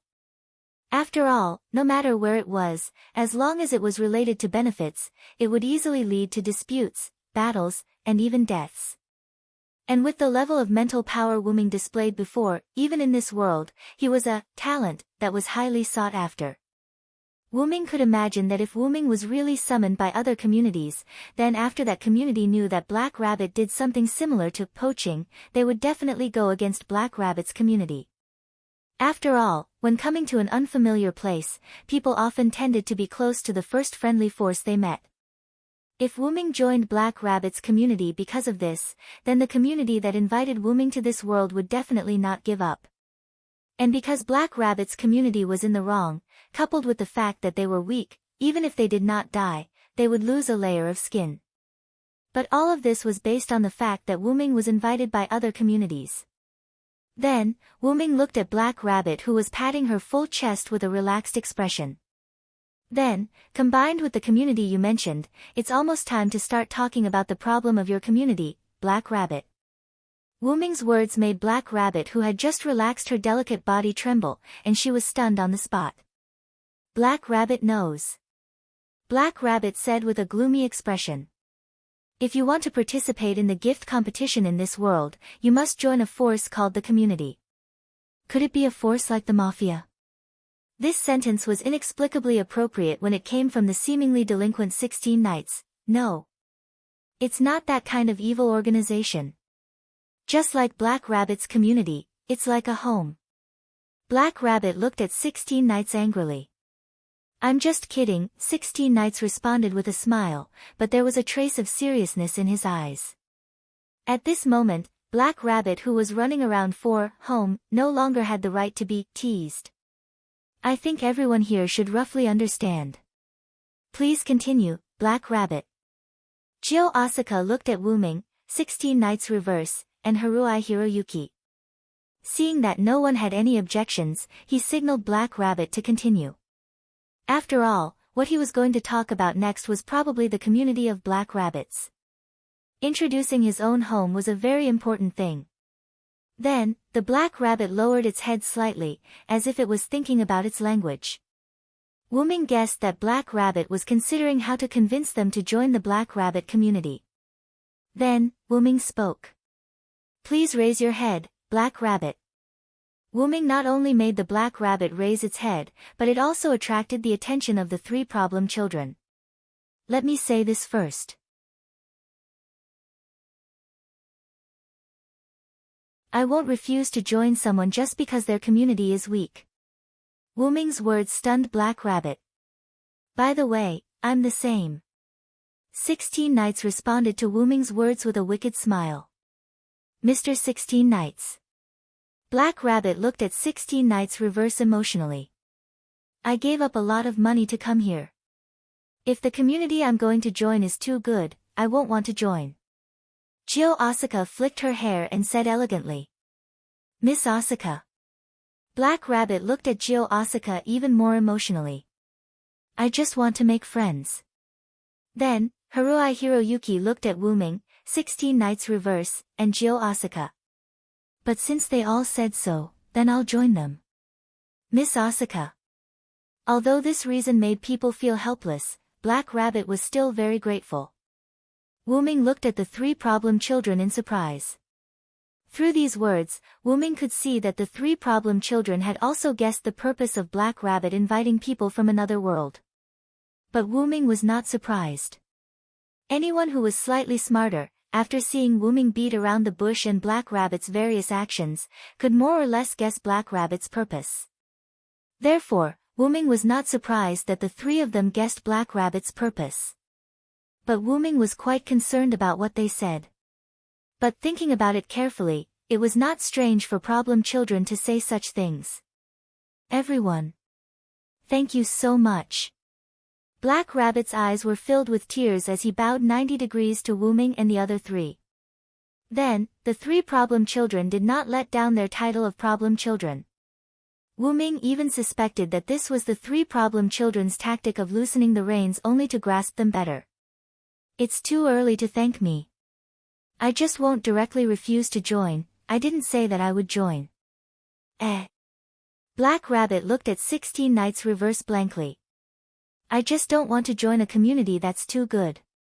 If it's a community that's slightly worse, maybe I'll join. Black Rabbit turned his head mechanically and looked at Gyo Asuka. Even Miss Asuka, since the two of them are like this, then I'll be like them and tease Black Rabbit. Haruai Hiroyuki said the cruelest words without any expression. So, everyone is teasing Black Rabbit. Black Rabbit lowered his head. So it's like this. Wuming said lightly and shook his head helplessly. His conjecture was actually correct. Then, Black Rabbit took out a paper fan from nowhere and hit the problem children's heads hard. You adult problem children That's why, girl, you're still too young. How can you believe the words of problem children? Wuming smiled helplessly. Then, I say, I'm not teasing you. Black Rabbit, why did you hit my head? Wuming helplessly rubbed his head where Black Rabbit hit him.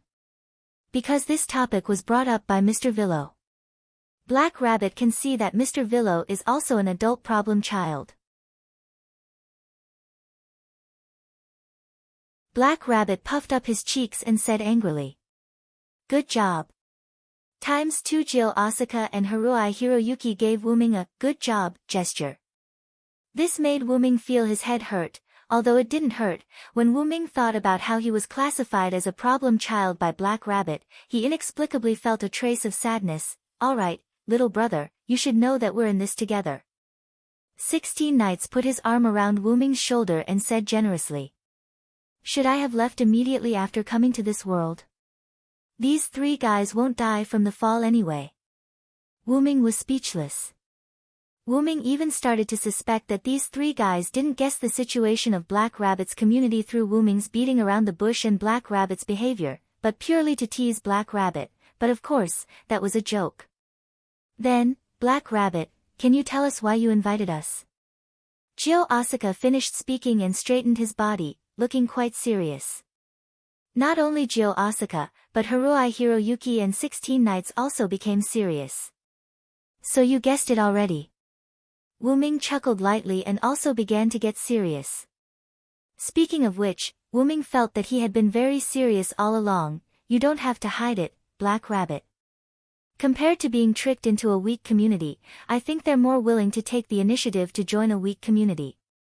The 3 problem children nodded along with Wu Ming's words. Wu Ming's words became the last straw that broke the camel's back. Black Rabbit began to talk. Actually, Black Rabbit's community is now a community that doesn't even have a name or a flag, which is the so-called no name.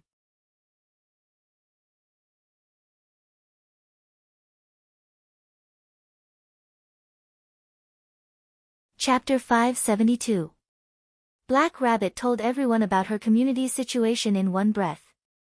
Originally, a few years ago, Black Rabbit's community's flag flew all over the East District, but because the existence of the Demon King forced them to participate in the gift competition, they lost their companions, name, and flag. Only Black Rabbit and Ren Russell were left to participate in the gift competition. The remaining 120 members were all children under the age of 10 who couldn't participate in the gift competition. And in this box court world where participating in the gift competition was the standard of survival, the current state of no name could be said to be facing a life and death crisis. No Name, who was at the bottom, was in urgent need of new companions to save them, so Black Rabbit used the items that she had painstakingly obtained to summon people from the other world. They were 16 Nights Reversal, Jiu Yuao, and Haruai Hikari. Although there was one more now, but because Wu Ming didn't belong to anyone, this was a good thing for No Name's current state. While she was at it, Black Rabbit also explained to Wu Ming and the others about the division of different districts and classes. The box court world was divided into 4 districts, East, South, West, and North. There were 2 super huge barriers called the boundary walls that separated them. And the mountain that Wu Ming saw in the sky before was the intersection of the 2 boundary walls. And at this moment, Wu Ming and the others and No Name were at the outermost position of the East District of this world. And there was also a saying about the outer gate. In this world, other than the 4 districts of East, South, West, and North, there were also 7 classes. Each class was represented by a corresponding number, the smaller the number, the stronger the strength. And these 7 classes were also divided. 1, 2, 3, and 4 digits were the upper class, 5 digits were the middle class, and 6 and 7 digits were the lower class. Just like where No Name was currently at, it was 2105380 outer gate, the lower class of 7 digits. And according to Black Rabbit, her community, No Name, was undoubtedly the weakest existence in this 7-digit outer gate. Question: are names and flags important? Jiu Yuao raised her hand and asked. After all, in the eyes of normal people, losing a companion was a serious matter, but weren't names and flags randomly made up? Very important. It's quite important. Black Rabbit said excitedly. In this world, the importance of the community's name and flag is probably equivalent to the importance of a country's name and flag in other worlds, Wu Ming analyzed. Mr. Villo is right. That is a very important existence. Black Rabbit's expression sank again. Question: what is a demon king? Haruhi Yayoi raised his small hand. Reverse 16 Nights was also quite interested in this term. It sounded like the existence of a big boss. That's an existence that uses the natural disasters of the box court world. No one wants to encounter it. Then, Black Rabbit explained the existence of the Demon King to everyone in detail. There was a special authority in the box court world called the Organizer Authority. The person who had the Organizer Authority could forcefully hold the game of bestowment. The participants could not choose whether they wanted to participate or not. They could directly ignore their wishes and force them to participate. And the existence that had the Organizer Authority was known as the Demon King. In the game of bestowment organized by the organizer, people could choose to participate in the game of bestowment or not. The Demon King, no matter what you choose, forced you to participate in the game of bestowment organized by the Demon King. Once the Demon King initiated the game of bestowment, no one could refuse. They had to participate. If they won, everyone would be happy. Moreover, they could choose to let the defeated Demon King join their community to strengthen their strength. But often, the truth was not that simple.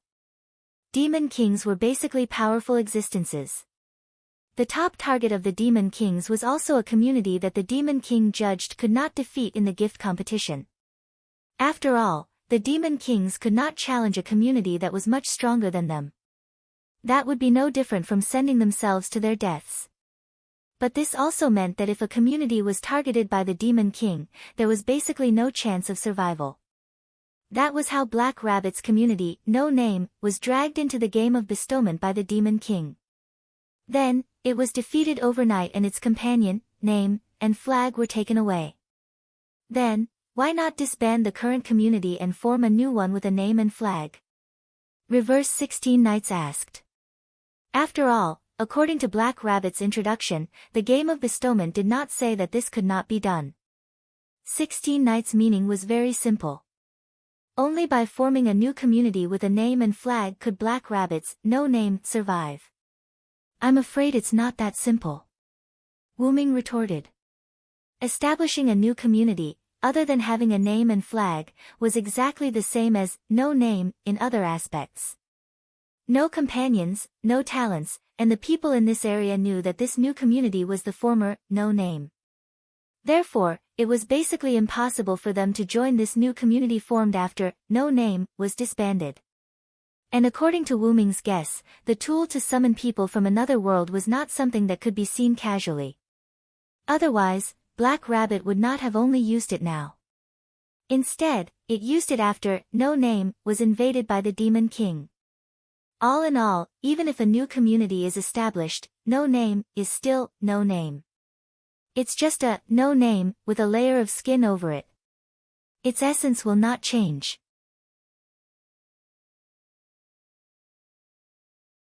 Mr. Villo is right. However, even without those factors, Black Rabbit would not do that. Black Rabbit raised its head and looked at Wu Ming and the others with a firm gaze. Black Rabbit wants to protect everyone's community. Protect this home that will still exist even if it is invaded by the Demon King and abandoned. Protect this home that everyone can see when they return. Black Rabbit said emotionally. Unknowingly, tears once again hung from the corners of its eyes. Black Rabbit does indeed want Mr. Villo, Mr. 16 Knights, Miss Flying Bird, and Miss Yao to join my community. However, because Black Rabbit knows that its community is a weak one, it was actually prepared to hide it from you at the beginning and wait until you join Black Rabbit's community. Black Rabbit said in a low voice. However, I didn't expect Mr. Villo's intelligence to be so high. You actually guessed the information of Black Rabbit's community through indirect reasoning. Mr. 16 Knights, Miss Flying Bird, and Miss Ya also saw some clues through Mr. Villo's method. The four of you are quite outstanding talents. Black Rabbit smiled at the four of them. Even if everyone does not choose to join Black Rabbit's community, Black Rabbit will not be angry and will not have any complaints. After all, Black Rabbit's community is the weakest existence among the 7 digits. Moreover, the invitation letter only brought people from another world. It does not have the ability to force them to join the community. Then, Black Rabbit lowered its head and did not speak again. At the same time, Wu Ming and the others did not make a sound. Just like that, the 5 of them fell into silence. Then, Black Rabbit will leave first. Black Rabbit, who lowered its head, stood up without lifting its head, turned around, and walked away. Thinking about it, after knowing that the community that was about to join was the weakest, no name, that did not even have a name and flag, who would want to join? Probably no normal person would choose to join such a community. A few teardrops fell from Black Rabbit's cheeks. As Black Rabbit walked, the teardrops fell to the ground. However, Wu Ming and the others who saw this scene smiled helplessly. The four of them looked at each other. Jiu Yufei and Haruai Hiroyuki chose to give the right to speak to Wu Ming and 16 Knights, who were the boys with the loudest voices. Then, 16 Knights gave Wu Ming a look that said, "You were the first to discover Black Rabbit's purpose," and signaled to give the right to speak. Wu Ming smiled helplessly, then responded to 16 Knights and the others with a look that said, "Leave it to me." Then, Wu Ming spoke to the Black Rabbit who was walking away. "Please wait a moment, Black Rabbit, there is something I need to explain." After hearing Wu Ming's voice, Black Rabbit was stunned at first, then raised its hand to wipe its tears and turned around. "Excuse me, Villo-san, is there anything else you want to say?" Black Rabbit smiled happily at Wu Ming and the others. Although Wu Ming guessed that Black Rabbit might have experience as a host, Wu Ming had to admit that the smile at this moment was really ugly. People who showed this fake and forced smile to make themselves happy were not happy at all. "First, stop this smile, Black Rabbit," Wu Ming said bluntly or mercilessly to Black Rabbit. This made Black Rabbit's body tremble, and its smile also froze. "Listen carefully, Black Rabbit. Generally speaking, normal people can't join your community," Wu Ming said bluntly as if he was mocking Black Rabbit. Like dark clouds, Wu Ming's words covered Black Rabbit's blue sky, causing Black Rabbit's smile to disappear, and its eyes to become slightly moist. However, isn't such a community the most suitable for problem children? Wu Ming's words were like clouds parting, allowing Black Rabbit to see the blue sky again. In other words, Black Rabbit said with uncertainty, "I've decided to join your community, this time I'm not lying." Wu Ming smiled slightly. At this moment, Wu Ming's smile was like the sun after parting the clouds, illuminating Black Rabbit's heart. "Everyone. Thank you very much." This time, Black Rabbit showed a smile of indecent ceremony, but it was an unusually pure and beautiful smile that came from the bottom of its heart. As if to highlight this moment, the sun became brighter, reflecting this beautiful scene.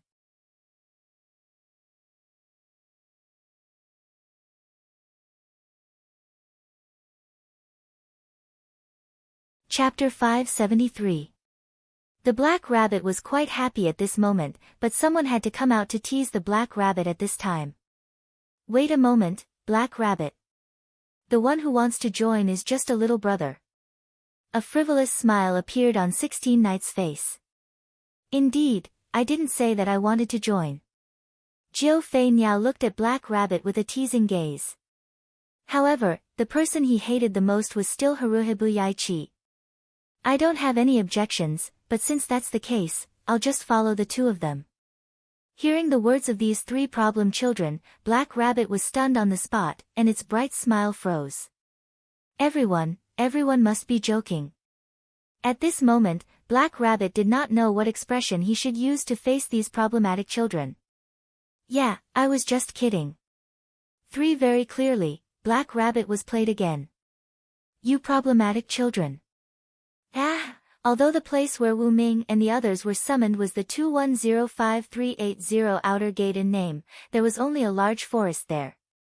No Name was once the largest community in the East District, so it naturally had a large piece of land. Obviously, No Name wasn't here, because if they wanted to get to No Name, they would have to walk for a while. On the way to the outer gate of 2105380, Black Rabbit, who was leading the way, dropped its shoulders weakly. Seriously, the problem child is definitely a terrifying existence comparable to the Demon King. The Black Rabbit complained weakly. The Black Rabbit was almost traumatized by the problem child it summoned. After seeing the 2105380 outer gate in front of his eyes, as well as the current leader of No Name, Ren Russell, waiting in front of the gate, Black Rabbit's mood became a lot more cheerful. Young Master Wren, I've brought the newcomer back. Black Rabbit excitedly waved at Wren Russell, who was waiting in front of the city gate, and shouted loudly. After seeing Black Rabbit and hearing Black Rabbit's words, Wren's mood value obviously rose a lot. After that, Wren nodded and walked towards Black Rabbit. Black Rabbit, welcome back. After that, Wren asked the Black Rabbit as if he was confirming something. Are these two ladies the new members? Yes, these four are. Black Rabbit's voice stopped abruptly. Originally, Black Rabbit turned around and spread out his arms, preparing to introduce Wuming and the other three. As soon as Black Rabbit turned around, he realized that only Jiao Asuka and Haruai Biao were left behind. Wuming and 16 knights had already disappeared. Black Rabbit was so scared that her face turned pale, and her hair showed signs of changing color. Where did Mr. Villo and Mr. 16 Knights disappear? Black Rabbit asked Kyumo Asuka and Kasuga Hibakushi excitedly. 16th Eventide said that he wanted to see World's End. So, he left on his own, Jiu Fei Niao kindly replied. What about Mr. Villo? The Black Rabbit asked again. As for Vero, because 16 Knights said, we still have a fight to fight, he was dragged away by 16 Knights, Haruai Hiroyuki said to Black Rabbit Mamoru in a serious tone. Just as Black Rabbit was about to ask again, Jiu Fei Niao spoke first, interrupting Black Rabbit. Right, Mr. Villo said something else. Then, Haruai Hiroyuki mimicked Wuming's tone as if he was agreeing to Jiu Fei Niao's words. Tell Black Rabbit that 16th Eventide and I will be back soon. Don't worry, I'm here. You don't have to worry about 16th Eventide. Those were the Villo's last words. How can you not have to worry? In Black Rabbit's opinion, Wuming was also a problematic child, just slightly less dangerous than 16th Eventide. However, it still did not make her feel at ease. Then, Black Rabbit lowered her head with a gloomy face. Young Master Wren, please take care of Miss Asuka and Miss Hiroyuki. Black Rabbit will be back soon. After saying that, Black Rabbit's blue hair instantly turned pink. Then, Black Rabbit took a step back and kicked off the ground. Black Rabbit could directly jump out. Then, she quickly skipped away. Looks like Black Rabbit is angry. Haruai Hiroyuki looked at the pink hair floating behind Black Rabbit and nodded. But it has to be said, Black Rabbit really did look like a rabbit at this moment. The jumping ability of Hakuda's rabbits is not bad. Jiu Fei Niao looked at Black Rabbit, who disappeared into the distance, and muttered. Then, please follow me. I'll show you around here. Ren said somewhat cautiously. Haruai Hiroyuki and Jiu Fei Niao looked at Ren, who was the leader of the community in name, as if thinking about something. It was as if they were judging him as a leader, which made Ren feel even more nervous. However, Jiu Fei Niao and Haruai Hiroyuki were not judging Ren, but surprised that Ren was also a child. Although Black Rabbit said that only she and Wren Russell, who was the leader of the community, had the ability to participate in the gift competition, Black Rabbit did not specify Wren Russell's age.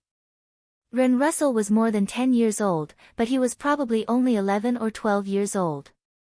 Letting a child in his teens become the leader of the community, no name, was really at the end of the road.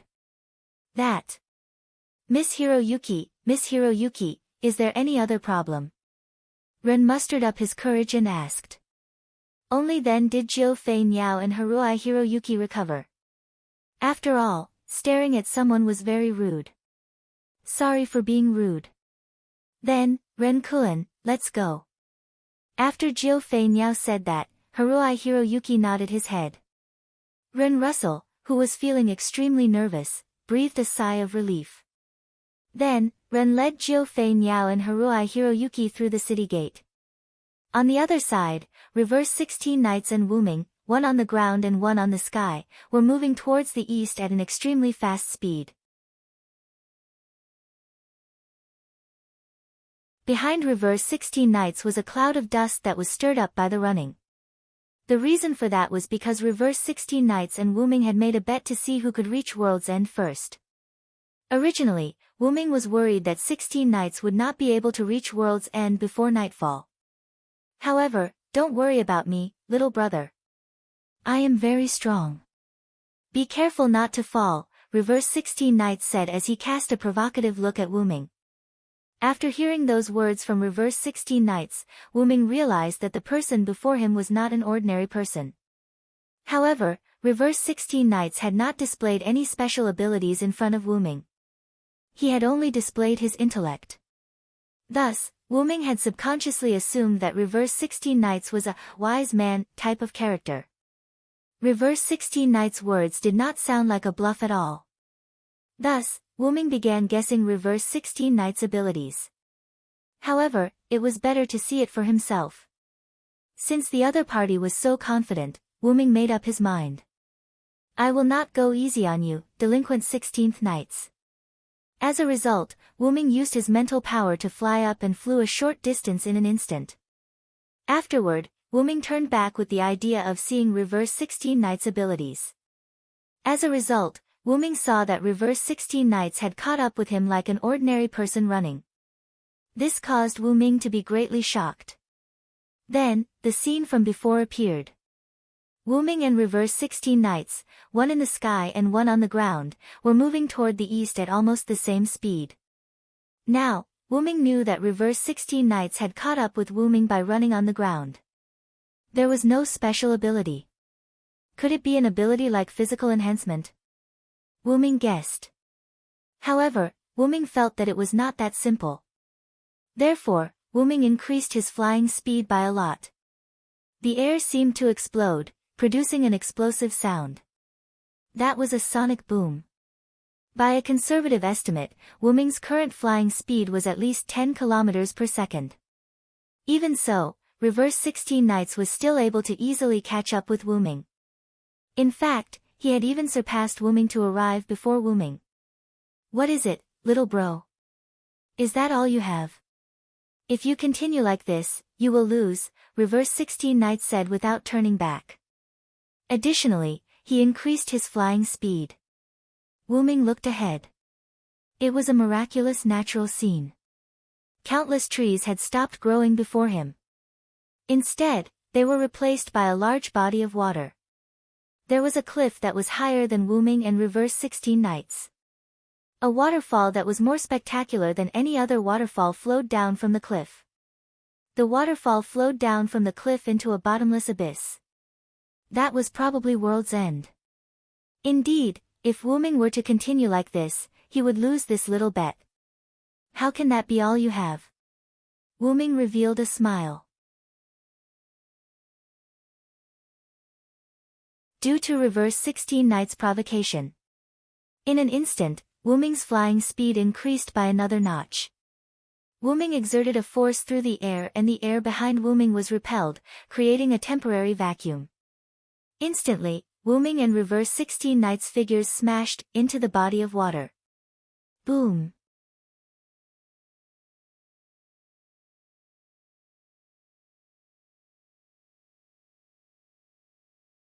Chapter 574. Dong. Due to their collision, a large splash of water was sent flying up into the sky, creating a scene akin to rain that did not cease for a long time. Combined with the sun hanging high up in the sky, it created a rare scene of a sunshower. Wu-Ming and Reverse 16 Knights stood up, their bodies drenched with water. They then looked around. Although they were in a body of water, the water here was very shallow, less than half a meter deep. Thus, the two of them were standing in the half-meter deep water. Is this world's end? It's really spectacular. 16 Knights said happily, not caring about her wet body. Wu-Ming turned to look at Reverse 16 Knights, the smile on his face remaining pure. This time, however, the smile on Reverse 16 Knights' face was one of excitement and joy. It gave Wu-Ming a feeling that he had come to the right world. Due to that, Wu-Ming's vexed feelings of having to search for his main body in this incomparably large box court world eased. It is indeed spectacular. Although I have been to many worlds, this is my first time seeing something like this. Wu-Ming stretched his hand out to feel the coolness brought about by the artificial rain. Wu-Ming relaxed. The water here was exceptionally cool. Oh, little brother, you still have that kind of ability.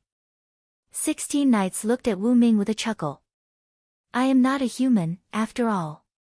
It is not surprising for me to have some special abilities. Wu Ming smiled. Oh, is that so? Looks like this bet ends in a tie between me and this non-human little brother. Next, Reverse 16 Knights revealed a particularly brutal smile. Now that you've seen World's End, let us begin our fight here. Next, Reverse 16 Knights charged at Wu Ming, creating a large splash of water and countless pebbles. Dong! It was an ordinary stomp. And yet, an explosive sound rang out. Then, the human, known as the 16 Knights in reverse met the ghost, known as Vero Cyrus Ed at the end of the world. At the same time, not far away from World's End, a pink-haired bunny girl, or rather, Miss Black Bunny, who was having a headache because of Mr. Problem Child, was skipping her way towards World's End. Seriously, where did those two problem children go? Black Rabbit complained helplessly. Although the outer gate of 2105380 was very close to World's End, do not forget, the surface area of this world was very big. Although the outer gate of 2105380 was the closest to World's End, it was still not a place that ordinary people could reach. To put it simply, there were 2 points. Firstly, it was too far away. As mentioned before, the box court world was very big. The 7-digit outer sect was also quite a distance away from the end of the world. Secondly, danger. Due to the area between the 7-digit number of outer disciples and World's End, no one would care even if a robbery or murder were to occur there. After all, Hakata's laws were only effective for those in the upper 7 digits. Of course, if you robbed some big shot, they wouldn't mind teaching you a lesson and destroying your corpse.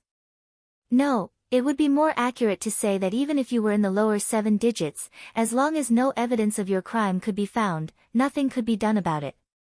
Not being found out was not the same as committing a crime. That was not a joke. Naturally, if you were to be caught committing a crime, your punishment would be much harsher compared to ordinary criminals. However, such a thing was unlikely to happen here. That was because there were many trial grounds for Asura gods and Buddhas here. That was another way of saying danger. The gift competition for the trial held by the Asura gods and Buddhas. That was a death game where a moment of carelessness could cost you your life. Black Rabbit was precisely that.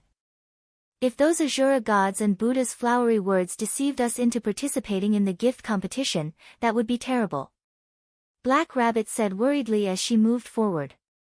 As everyone knew, many Asura gods and Buddhas, due to having lived for too long, liked to stir up trouble when they had nothing better to do. Thus, in the face of new faces who were unfamiliar with the rules, those Asura gods and Buddhas would tempt them. At present, Black Rabbit had almost reached the edge of World's End. I remember that water gods' trial grounds are in front of us. I hope they are not there, Black Rabbit said expectantly. Then, a giant wave and a series of roars that soared into the sky completely shattered Black Rabbit's hopes. No. It can't be, Black Rabbit was stunned for a moment. Then, she quickly reacted and dashed in the direction of the wave. In just a few seconds, Black Rabbit had passed through the forest. The waters of World's End appeared in front of Black Rabbit.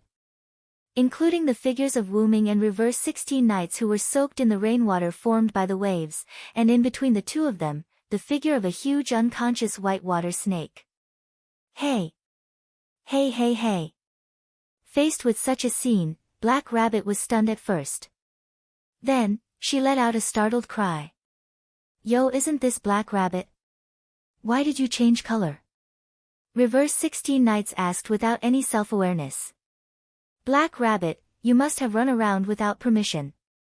That's why your hair changed color, 16 Knights. Wu Ming waved his hand with an, I am quite self-aware expression. This clearly has something to do with Mr. Villo. How can Mr. Villo say something like that? Black Rabbit was so infuriated by the two of them that she bellowed. Ma, it's all 16 Knights' fault. Wuming instantly pushed the blame onto reverse 16 knights. Hey little brother, when I pulled you away, didn't you agree as well? We are rivals. We have to bear the responsibility together. Despite saying that, the smile on reverse 16 knight's face did not diminish. It did not match his words at all.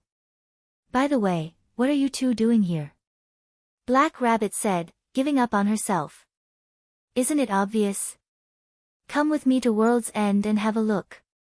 While you're at it, let's have an exciting fight. 16 Knights Reversal smiled at Black Rabbit. Right. That's right. Black Rabbit suddenly reacted after hearing 16 Knights' words. This is World's End's water god, right? Did you two defeat the water god? Black Rabbit pointed at the unconscious white water snake and said in disbelief. Ah. Water god? Is it this snake? 16 Knights laughed in disbelief. Unexpectedly, this big white snake was actually a water god. How interesting. After 16 Knights and I arrived at World's End, we enjoyed the scenery. Then, 16 Knights began sparring with me, Wuming began explaining. Next, reverse 16 Knights continued Wuming's words. Then, this fellow suddenly charged out while little brother and I were fighting. It said that we had disturbed its slumber and that it had to participate in its gift competition to undergo its trial. Next, reverse 16 Knights revealed a pure and wicked smile. Then, this guy was defeated by me and my brother. Black Rabbit was pleasantly surprised by reverse 16 Knights' answer. Although there were only 2 of them, their combined strength had allowed them to defeat the water god. This power allowed Black Rabbit to see the future of their no name. However, it was not that Black Rabbit did not believe it. It was also not that Black Rabbit discriminated against humans. Rather, could 2 mere humans really defeat the water god of World's End, who possessed a divine spark? Seeing the puzzled look on Black Rabbit's face, Wuming began explaining to Black Rabbit. Don't listen to 16 Knights' nonsense, Black Rabbit. Black Rabbit patted its chest and breathed a sigh of relief. As expected, they had used some method to defeat the water god. This was in line with the theory of humans using their wits to defeat their enemies. It was this snake that broke into the space between 16 Knights and me. Before it could finish its sentence, it was accidentally knocked out by our fists. Sigh. Black Rabbit was dumbfounded. Next, a cry of shock reverberated through the sky once more. Sigh sigh sigh. You're tuning in to the Dreamy Chapters YouTube channel. We're so grateful for your support and don't forget to subscribe to join us on this incredible journey through captivating stories. Your generosity through donations truly makes a world of difference, as it's the primary source of revenue that allows me to expand and enhance this channel for you. Thank you from the bottom of my heart for being a part of this adventure.